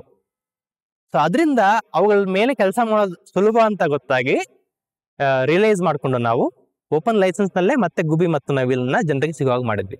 ಆ ಫಾಂಟ್ಗಳನ್ನ ನೀವು ಈ ಪುಸ್ತಕದಲ್ಲಿ ನೋಡ್ಬೋದು, ಗುಬ್ಬಿ ಮತ್ತು ನವಿಲು. ಅದನ್ನ ಏನೋ PDF ಕನ್ವರ್ಟ್ ಮಾಡಿದಾಗ್ಲೂ ಕೂಡ ಆ ಅಕ್ಷರಗಳು ಬ್ರೇಕ್ ಆಗ್ಲಿಲ್ಲ and we got the confidence. So ಒಂದ್ಯಾವುದೋ ಪ್ರಾಜೆಕ್ಟ್ ಮಾಡಕ್ ಹೋಗಿ ಇನ್ಯಾವುದೋ ಒಂದು ದೊಡ್ಡ ಕೆಲಸ ತಲೆ ಮೇಲೆ ಹೇಳ್ಕೊಂಡು 1-2 ಫಾಂಟ್ಗಳ ಹುಟ್ಟಿಗೆ ಕಾರಣ ಆಗಿ ಆ ಫಾಂಟ್ಗಳನ್ನ ಇದುವರೆಗೂ ನಾವು ಸ್ಟ್ಯಾಂಡರ್ಡ್ ಆಗಿ ಅದನ್ನ ನೋಡಿದ್ರೆ ನಿಮ್ಗೆ ಏನೇನ್ ಫಿಕ್ಸಸ್ ಮಾಡ್ಬೋದು ಅಂತ. ಸೊ ಅಲ್ಲಿ ನಮ್ಗೆ ಫಾಂಟ್ಗಳ ಮೇಲೆ ಸುತ್ತ ಕೆಲಸ ಮಾಡ್ಲಿಕ್ಕೆ ಸಾಧ್ಯ ಆಯ್ತು. ಸೊ ಅಪ್ಲಿಕೇಶನ್ಗಳನ್ನ ಇಂಟ್ರೊಡ್ಯೂಸ್ ಮಾಡೋದು, ಸಮುದಾಯವನ್ನ ಕಟ್ಟೋದು, ಅದನ್ನ ಜನರಿಗೆ ತಿಳಿಸೋದ್ ರೀತಿ ಡಾಕ್ಯುಮೆಂಟ್ ಮಾಡುವಂಥದ್ದು, ಅದ್ರ ಜೊತೆಗೆ ಹೊಸ ಹೊಸ ಚಾಲೆಂಜ್ಗಳನ್ನ ಮೈ ಮೇಲೆ ಹೇಳ್ಕೊಳ್ಳೋದು, ಈ ಕೆಲಸಗಳನ್ನ ಮಾಡ್ತಾ ನಮ್ಮ ಸಂಚಯ ಶುರು ಆಯ್ತು. ಈ ಎಲ್ಲದ್ರ ಮಧ್ಯದಲ್ಲಿ ನಾನು ಒಂದಿಷ್ಟು ಸ್ಕಿಪ್ ಮಾಡ್ತೀನಿ, ಕೆಲವೊಂದು ಹೈಲೈಟ್ಸ್ ಅಂತ ತೋರಿಸಿ then will come back to the discussion. So ಇದನ್ನ ಮಾಡೋದ್ರ ಮಧ್ಯದಲ್ಲಿ ನಮ್ಗೆ OL ನಾಗಭೂಷಣ ಸ್ವಾಮಿ ಅವರು, ಬಹಳಷ್ಟು ಜನ ಕೇಳಿರ್ಬೋದು ಅವ್ರ ಹೆಸರು, ಪ್ರೊಫೆಸರ್ OL ನಾಗಭೂಷಣ ಸ್ವಾಮಿ ಮತ್ತೆ ವಸುಧೇಂದ್ರ, ಅವರಿಬ್ರು ಒಂದು ಚಾಲೆಂಜ್ ಕೊಟ್ರು. ನೀವು ಇಷ್ಟೊಂದೆಲ್ಲ ಕನ್ನಡ ಅಂತ ಮಾತಾಡ್ತಿರಲ್ಲ, ನಮ್ಗೆ ಈ ವಚನ ಸಾಹಿತ್ಯನ ಹುಡ್ಕಕ್ಕಾಗ್ತಿಲ್ಲ, ಒಂದು 25,000 ವಚನ ಇದೆ, ನಮ್ಗೆ ಅದನ್ನ ಯಾಕೆ ನೀವು ವರ್ಡ್ ಡಾಕ್ಯುಮೆಂಟ್ ಮತ್ತೆ ಎಕ್ಸೆಲ್ ನಲ್ಲಿ ಯಾಕೆ ಕೊಡಬಾರ್ದು, ನಮ್ಗೆ ಸರ್ಚ್ ಮಾಡ್ಬೇಕು ಅಂತ. ಯಾಕಂದ್ರೆ 2012ರಲ್ಲಿ ಇಡೀ ವರ್ಷ ಪ್ರಜಾವಾಣಿನಲ್ಲಿ ಒಂದು ಡಿಸ್ಕಷನ್ ಆಗುತ್ತೆ. ಡಂಕಿನ್ ಜನಕ್ಕೆ ಮತ್ತೆ ಬಹಳಷ್ಟು ಜನ ವಚನ ಸಾಹಿತ್ಯದಲ್ಲಿ ಈ ಕಾಯಕಕ್ಕೆ ಪ್ರಾಮುಖ್ಯತೆ ಇತ್ತು ಅಥವಾ ಜಾತಿ ಆಧಾರಿತ ವ್ಯವಸ್ಥೆ ಬಗ್ಗೆ ಡಿಸ್ಕಷನ್ ಆಯ್ತು, ಅದನ್ನ ಕನ್ಕ್ಲೂಡ್ ಮಾಡ್ಬೇಕು ಅಂತ ಅಂದ್ಬಿಟ್ಟು ಓಪನ್ ಡಿಸ್ಕಷನ್ ಆಗುತ್ತೆ. ಆದ್ರೆ ಯಾರಿಗೂ ಅದನ್ನ ಕನ್ಕ್ಲೂಡ್ ಮಾಡಕ್ ಆಗ್ತಾ ಇಲ್ಲ, ಯಾಕಂದ್ರೆ 25,000 ವಚನ ಇದೆ. 25,000 ವಚನದಲ್ಲಿ 2.5 ಲಕ್ಷಕ್ಕಿಂತ ಜಾಸ್ತಿ ಪದಗಳಿದಾವೆ. ಆ ಪದಗಳಲ್ಲಿ ಎಷ್ಟು ಪದ ಎಷ್ಟು ಸಲ ಯಾರು ಎಲ್ಲಿ ಯಾವ ಸಂದರ್ಭದಲ್ಲಿ ಬಳಸಿದ್ದಾರೆ ಹುಡುಕ್ಬೇಕು ಅಂತಂದ್ರೆ ಯು ಕ್ಯಾನ್ ಇಮ್ಯಾಜಿನ್ ಏನ್ ಮಾಡ್ಲಿಕ್ಕೆ ಸಾಧ್ಯ ಅಂತ ಅನ್ಬಿಟ್ಟು ಅವ್ರಿಗೆ ಆ ಅಕರೆನ್ಸಸ್ ಬೇಕಿತ್ತು, ಎಲ್ಲೆಲ್ಲಿದೆ ಅಂತ ಅನ್ಬಿಟ್ಟು. ನಾನು ಮತ್ತೆ ಕಾಲ್ ಮಾಡಿ ಕೇಳಿದೆ ಸರ್ಗೆ, ಸರ್ ನೀವು ಸರಿ ಈಗ ನೀವು ಕೇಳ್ತಿರೋದು ಸರಿ, ಮಾಡೋಣ, ಅದು ಕನ್ವರ್ಷನ್ಗೆ ಟೂಲ್ ಬರೀಬೇಕು, ಅದನ್ನೇನೋ ಮಾಡ್ಬೋದು, ಅದು ತೊಂದರೆ ಅಲ್ಲ. ಬಟ್ ಯಾಕೆ ನಿಮ್ಗೆ ವರ್ಡಲ್ಲಿ ಬೇಕು, ಎಕ್ಸೆಲ್ ಅಲ್ಲಿ ಬೇಕು? ಯಾಕಂದ್ರೆ ನನಗೂ ವಚನಗಳು ಇಷ್ಟ. ಸೊ 5ನೇ ಕ್ಲಾಸ್ನಲ್ಲೇ ಏನೋ ಪೂಜೆ ಯಾಕೆ ಮಾಡಬೇಕು ಅಂತ ಅಂದ್ಬಿಟ್ಟು ಮನೇಲಿ ಜಗಳ ಮಾಡಿದವನು ನಾನು. ಯಾಕಂದ್ರೆ ಬಸವಣ್ಣನವರ ವಚನ ಕೇಳ್ಬಿಟ್ಟು ಆವತ್ತಿನಿಂದ ನನಗೆ ಅದು ಅರಗಿಸ್ಕೊಳಕ್ಕೆ ಆಗಿಲ್ಲ. ಅದು ಯಾಕೆ ನಾವು ಮಾಡಬೇಕು ಅಂತ ಅಂದ್ಬಿಟ್ಟು ನಾನು ಕ್ವಶನ್ ಮಾಡಕ್ಕೆ ಶುರು ಮಾಡಿದೆ ಎಲ್ಲವನ್ನು. ಸೊ ಅದರಿಂದ ನನಗೂ ಆ ರೀತಿ ವಚನಗಳು ಇವತ್ತಿಗೂ ಇಷ್ಟ. ಈಗ ನಾನು ಅವಾಗ ಓದ್ತೀನಿ. ನಿಮ್ಗೆ ಯಾಕೆ ವರ್ಡಲ್ಲಿ ಬೇಕು ಅಂತ ಕೇಳಿದೆ. ಅವಾಗ ಅವರು ನನಗೆ ಇದುವರೆಗೂ ನಾವು ನಾರ್ಮಲ್ ಆಗಿ ಇಷ್ಟು ಇದೆಲ್ಲ ನೋಡಿದ್ರಲ್ಲ, ಏನೇನು ಹೇಳಿದೆ ಇದುವರೆಗೆ, ಇದೆಲ್ಲ ಯಾವುದೋ ಒಂದು ರೂಮ್ನಲ್ಲಿ, ಯಾವುದೋ ಒಂದು ಸ್ಪೆಸಿಫಿಕ್ ಪ್ಲೇಸ್ನಲ್ಲಿ ಆದಂಥ ಘಟನೆಗಳು ಅಲ್ವೇ ಅಲ್ಲ. ನಾವುಗಳು ಮೊಬೈಲ್ ಫೋನ್ನಲ್ಲಿ, ವಾಟ್ಸಪ್ ಇರಲಿಲ್ಲ ಆ್ಯಕ್ಚುಲಿ, SMS ನಲ್ಲಿ, ಇಮೇಲ್ಗಳಲ್ಲಿ ಮಾಡಿದಂಥ ಕೆಲಸಗಳು ಇವೆಲ್ಲ. ಸೊ OLN ಅವ್ರ ಹತ್ರನೂ ಫೋನ್ನಲ್ಲಿ ಒಂದು ಶಾರ್ಟ್ ಡಿಸ್ಕಷನ್, ಅವರು ಒಂದಿಷ್ಟು ಹೇಳಿದರು, ಶೇಕ್ಸ್ಪಿಯರ್ನ ಯಾವುದೇ ಒಂದು ಕೃತಿಯನ್ನು ನೀವು ತಗೊಂಡ್ರೆ ಅದರಲ್ಲಿ ಯಾವ್ಯಾವ ಪದ ಬಳಸಿದ್ದಾರೆ, ಮತ್ತೆ ಎಲ್ಲಿ ಬಳಸಿದ್ದಾರೆ, ಹೇಗೆ ಬಳಸಿದ್ದಾರೆ ಅನ್ನೋದನ್ನ ನಾವು ಸುಲಭವಾಗಿ ಹುಡುಕಿ ರಿಸರ್ಚ್ ಮಾಡ್ಬೋದು. ಅಷ್ಟೊಂದು ಟೂಲ್ಸ್ಗಳು ಬಿಲ್ಡ್ ಮಾಡಿದ್ದಾರೆ ಇಂಗ್ಲೀಷ್ನಲ್ಲಿ. ನಮ್ಮ ಕನ್ನಡಕ್ಕೆ ಈ ಥರದ್ದು ಯಾವುದೂ ಇಲ್ಲ, ಅಥವಾ ಇಂಡಿಯಾದಲ್ಲಿ ಬಹಳಷ್ಟು ಭಾಷೆಗಳಿಗೆ ಯಾವುದ್ರಲ್ಲೂ ಇದಿಲ್ವೇ ಇಲ್ಲ. ಈ ಥರದ್ದು ಏನಾದರೂ ಬೇಕಿತ್ತು ನನಗೆ, ಅದಕ್ಕೆ ನಿಂಗೆ ಇದನ್ನು ಕೇಳಿದ್ದು ಅಂತಂದ್ರು. ಸರಿ, ಹಾಗಾದ್ರೆ ಒಂದು ಸರ್ಚ್ ಇಂಜಿನೇ ಮಾಡೋಣ ಅಂತ ಅಂದ್ಬಿಟ್ಟು ಹೇಳ್ದೆ ನಾನು. ಸರಿ ಮಾಡು ಅಂದ್ರು. ಅಲ್ಲಿಂದ ಬಂದಂಥ ಒಂದು ಪ್ರಾಡಕ್ಟ್ ವಚನ ಸಂಚಯ. ಸೊ ವಚನ ಸಂಚಯದಲ್ಲಿ ಏನಾಯ್ತಪ್ಪ ಅಂತಂದ್ರೆ, ನಾನು ಇದ್ದ ಕಂಪ್ನಿಯಲ್ಲಿ ಒಬ್ಬ ಹೊಸ ಹುಡುಗ, ಅವನ ಕರೆದು ಹೇಳ್ದೆ, ಒಂದು ಸಣ್ಣದೊಂದು ಕೆಲಸ ಆಗ್ಬೇಕಣ, ಒಂದು ಸರ್ಚ್ ಇಂಜಿನ್ ಮಾಡಬೇಕು ಪದಗಳಿಗೆ, ಅಷ್ಟೇ, ಇನ್ನೇನಿಲ್ಲ. ಅವನಿಗೆ ಏನೋ ಒಂದು 2-3 ಅವರ್ ನೋಡು ಏನಾರ ಮಾಡ್ತೀಯ ಅಂತ ಅಂದ್ಬಿಟ್ಟು, ನಾವು ವಚನಗಳನ್ನ ನಾವು ಕನ್ವರ್ಟ್ ಮಾಡ್ತಾ ಇದೀವಿ ಅಂತ ಅಂದ್ಬಿಟ್ಟು ನಾನು ನನ್ನ ವೈಫ್ ಇಬ್ರು ಕೂತ್ಕೊಂಡು, ಆ ಟೈಮ್ನಲ್ಲಿ ನಮಗೆ UPS ಇಲ್ಲ, ರೆಗ್ಯುಲರ್ ಲ್ಯಾಪ್ಟಾಪ್ಸ್ ಅಂದ್ರೆ ಅರ್ಧ ಗಂಟೆ ಬಂದು ಅದು ರನ್ ಆದ್ರೆ ಹೆಚ್ಚು, ಆ ಥರ ಅಲ್ಲ. ಸೊ ಕರ್ನಾಟಕ ಗೌರ್ಮೆಂಟ್ ವಚನ ಸಂಚಯ ಅಂತ ವಚನದ ಒಂದು ಪೋರ್ಟಲ್ ಮಾಡಿದ್ರು.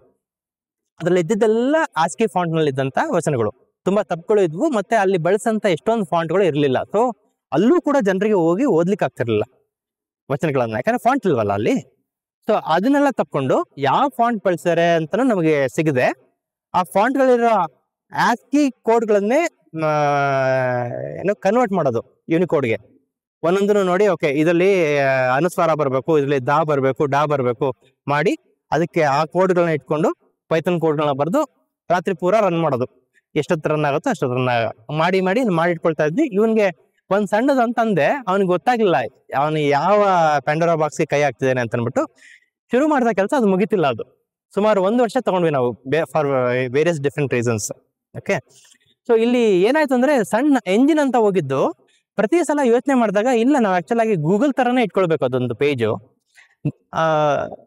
ಏನೋ ಒಂದು ಸರ್ಚ್ ಮಾಡ್ತಾರೆ ಅಂತ ನಾವು ತಕ್ಷಣ ಅವ್ರಿಗೆ ಆನ್ಸರ್ ಸಿಗಬೇಕು, ಸರಿ, ಆದ್ರೆ ಆನ್ಸರ್ ಎಲ್ಲಿ ಸಿಗಬೇಕು, ಹೆಂಗ್ ಸಿಗ್ಬೇಕು?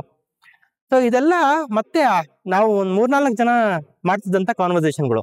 ಇದನ್ನ ನಾವು 1 ವರ್ಷ ನಾವು ಹೊಸದಿಂದ ಅವ್ರಿಗೂ ತೋರಿಸಿಲ್ಲ, ಮತ್ತೆ OLN ಅವ್ರಿಗೂ ತೋರಿಸಿಲ್ಲ ಇಡೀ ಪ್ರಾಜೆಕ್ಟ್ ಅನ್ನ. ಏನಾಗ್ತಿದೆ, ಏನಾರ ಮಾಡ್ತಿದ್ದೀರಾ ನೀವು, 6 ತಿಂಗಳಾಯ್ತು, 9 ತಿಂಗಳಾಯ್ತು, ಏನೋ ಆಚೆ ಬರ್ತಿಲ್ಲ ಅಂತ ಬಯಸ್ಕೊಂಡಿದ್ದೆಲ್ಲ ಆಗಿತ್ತು.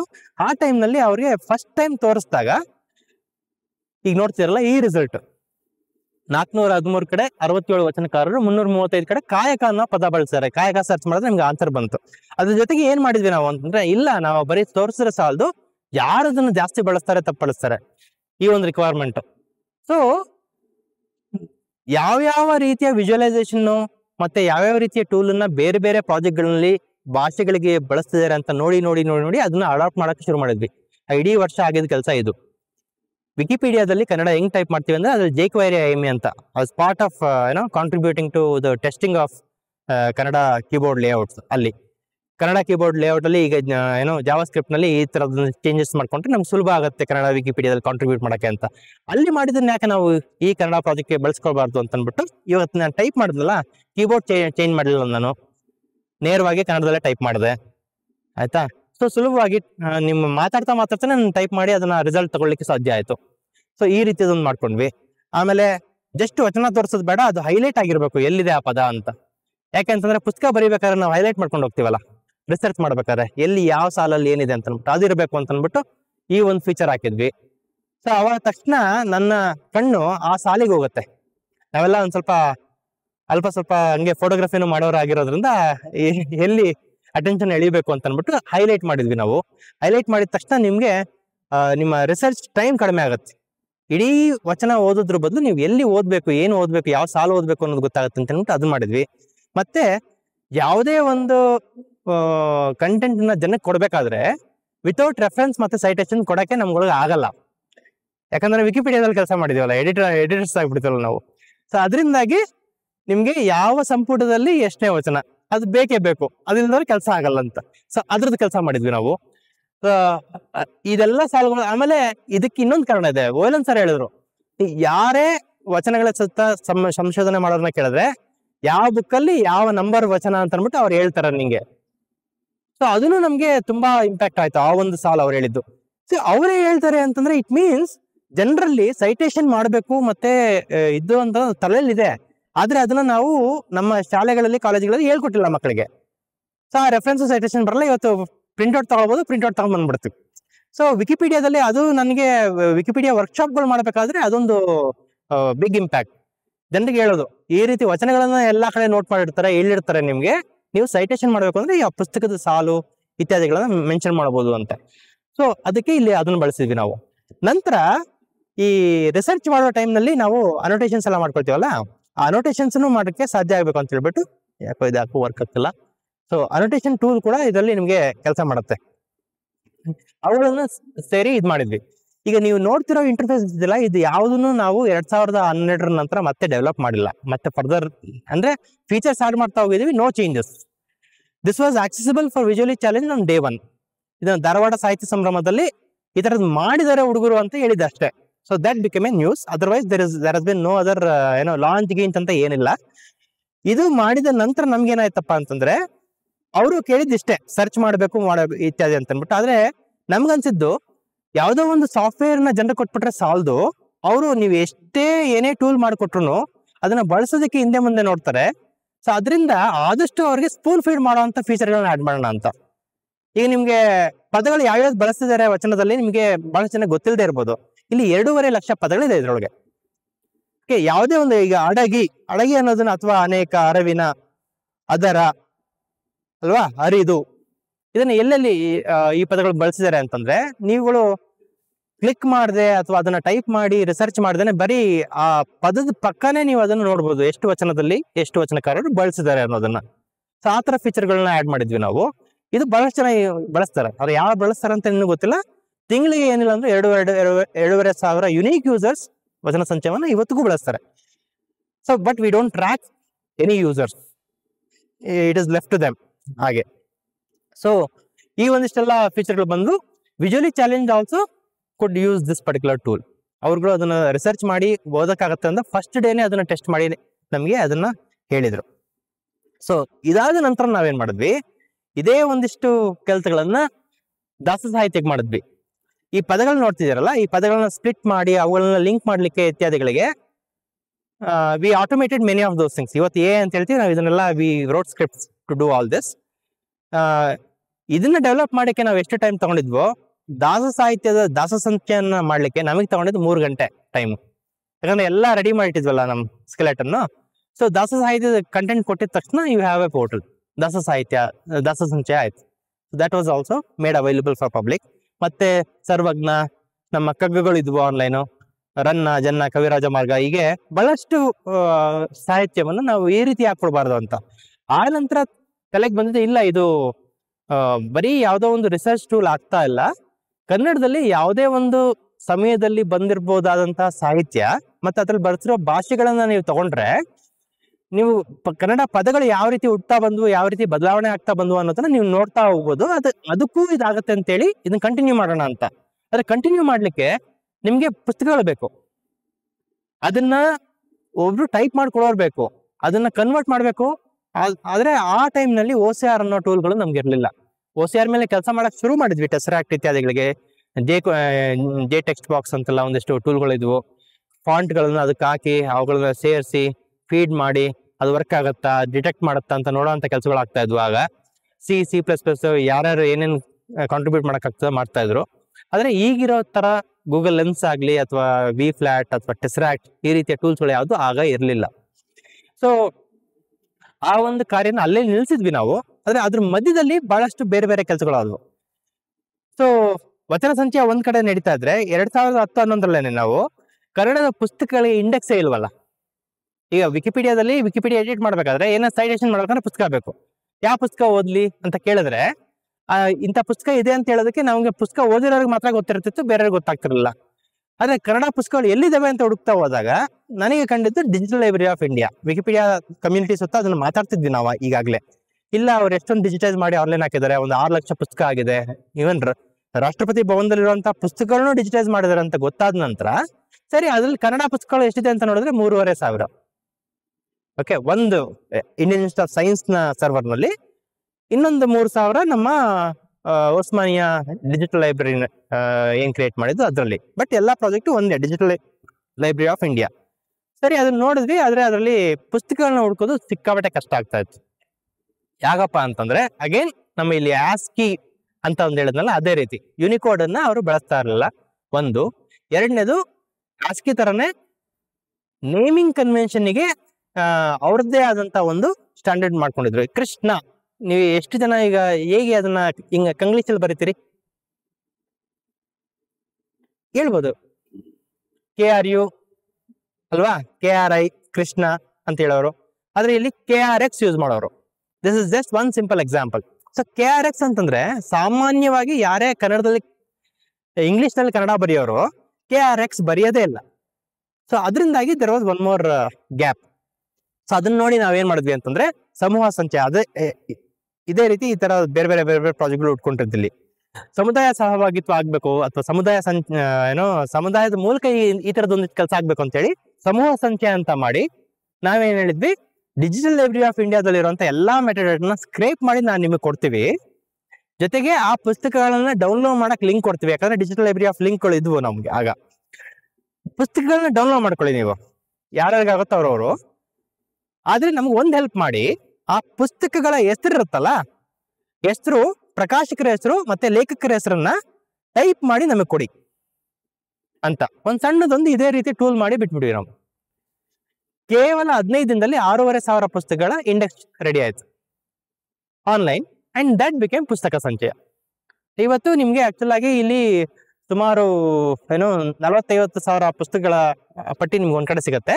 ಜೊತೆಗೆ ಗೌರ್ಮೆಂಟ್ ಪೋರ್ಟಲ್ ನಲ್ಲಿ ಇರುವಂತ ಎಷ್ಟೊಂದು ಪುಸ್ತಕಗಳ ಹೆಸರು, ಅಟ್ಲೀಸ್ಟ್ ಯಾರು, ಯಾವ ಪ್ರಾಧಿಕಾರ ಏನನ್ನ ಪ್ರಕಟಣೆ ಮಾಡ್ತು ಅದ್ರದ್ದು ಲಿಂಕ್ ಇದ್ರೆ ಲಿಂಕ್ ಅನ್ನ ಕೊಡ್ತೀವಿ. ಇಲ್ಲ ಅಂತಂದ್ರೆ we ask them to contact that organisation. ಆ ತರ ಮಾಡಿ ಬಹಳಷ್ಟು ಪುಸ್ತಕಗಳ ಪಟ್ಟಿಯನ್ನ ಇಲ್ಲಿ ಮಾಡಿದ್ವಿ ನಾವು.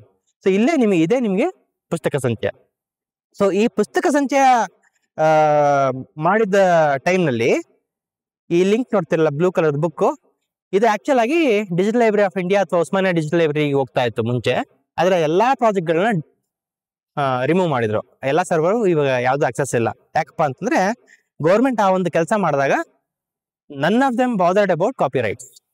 ಸೊ ತುಂಬಾ ಕಂಪ್ಲೇಂಟ್ಗಳು ಬರಕ್ ಶುರು ಆದ ನಂತರ ಇಡೀ ಪ್ರಾಜೆಕ್ಟ್ ನ ಸೆಲ್ವ್ ಆಫ್ ಮಾಡಿದ್ರು. But that was done with public money ಅಂತೇಳಿ ನಾವು ವಿ ಹ್ಯಾಡ್ ಇದನ್ನೆಲ್ಲ ಡೌನ್ಲೋಡ್ ಮಾಡ್ಬೇಕಾದ್ರೆ ಎಲ್ಲಾನು ಡೌನ್ಲೋಡ್ ಮಾಡಿ ಇಟ್ಟಿದ್ವಿ ನಾವು. ಬಹಳಷ್ಟು ಜನ ಇವತ್ತಿಗೂ ಗೂಗಲ್ ಡ್ರೈವ್ ನಲ್ಲಿ ಈ ಒಂದಿಷ್ಟು ಡಿಜಿಟಲ್ ಲೈಬ್ರರಿ ಆಫ್ ಪುಸ್ತಕಗಳನ್ನ ಇಟ್ಕೊಂಡು ಕ್ಯಾಟಗರೈಸ್ ಮಾಡಿ ಫೋಲ್ಡರ್ಗಳನ್ನ ಮಾಡಿ ಇಟ್ಕೊಂಡಿದ್ದಾರೆ ಬೇರೆ ಬೇರೆ ಅಕೌಂಟ್ ನಲ್ಲಿ, ಅಂದ್ರೆ ಅಷ್ಟು ಜಾಗ ಇಲ್ಲ ಅಂತ ಅಂದ್ಬಿಟ್ಟು. ಸೊ ನಾನು ಇದನ್ನ ನೋಡೋ ಸಂದರ್ಭದಲ್ಲಿ ಏನಾಯ್ತು, ಇದೇ ರೀತಿ ತೆಲುಗುನವ್ರಿಗೂ ಪ್ರಾಬ್ಲಮ್ ಆಗ್ತಾ ಇತ್ತು. ಅರ್ಜುನ್ ರಾವ್ ಚಾವ್ಲಾ ಅಂತ ಅಂದ್ಬಿಟ್ಟು ನಮ್ಮ ವಿಕಿಮೀಡಿಯಾ ಇಂಡಿಯಾ ಫಸ್ಟ್ ಪ್ರೆಸಿಡೆಂಟ್, ಅವರು ತೆಲುಗು ಮೇಲೆ ಇದೇ ಕೆಲಸ ಮಾಡಿದ್ರು. ನಾವೆಲ್ಲ ಒಂದೇ ಕೆಲಸ ಮಾಡ್ತಾ ಇದೀವಿ ಅಂತ. ಸೊ ವಿಕಿಪೀಡಿಯಾದಲ್ಲಿ ಮಾತಾಡ್ಕೊಂಡು ನಂತರ ಇಲ್ಲ, ಕಾರ್ಲ್ ಮಲಮದ್ ಅಂತ ಇನ್ನೊಬ್ಬ ವ್ಯಕ್ತಿ ಡಿಜಿಟಲ್ ಲೈಬ್ರರಿ ಆಫ್ ಇಂಡಿಯಾದ ಎಲ್ಲಾ ಕಲೆಕ್ಷನ್ ಕಂಟೆಂಟ್ ಅನ್ನ ತಗೊಂಡೋಗಿ ಇಂಟರ್ನೆಟ್ ಆರ್ಕೈವ್ ನಲ್ಲಿ ಆರ್ಕೈವ್ ಮಾಡಿದ್ದಾರೆ. Is A US guy, is he has been coming to India, he has been taking all this, and plus ಅವರು ಭಾರತಕ್ಕೆ ಬಂದಾಗೆಲ್ಲ ಎಷ್ಟೊಂದು ಪುಸ್ತಕಗಳನ್ನ ತಗೊಂಡೋಗಿ ಡಿಜಿಟೈಸ್ ಮಾಡಿ ಆರ್ಕೈವ್ ನಲ್ಲಿ ಹಾಕ್ತಿದ್ದಾರೆ. ಗೌರ್ಮೆಂಟ್ ಗೆಜೆಟಿಯರ್ಸ್ ಇತ್ಯಾದಿಗಳೆಲ್ಲ ಸಿಗ್ತಾ ಇದೆ ಅಂತ ಅಂದ್ಬಿಟ್ಟು ಇಂಟ್ರೊಡ್ಯೂಸ್ ಮಾಡಿದ್ರು ನನ್ನನ್ನು.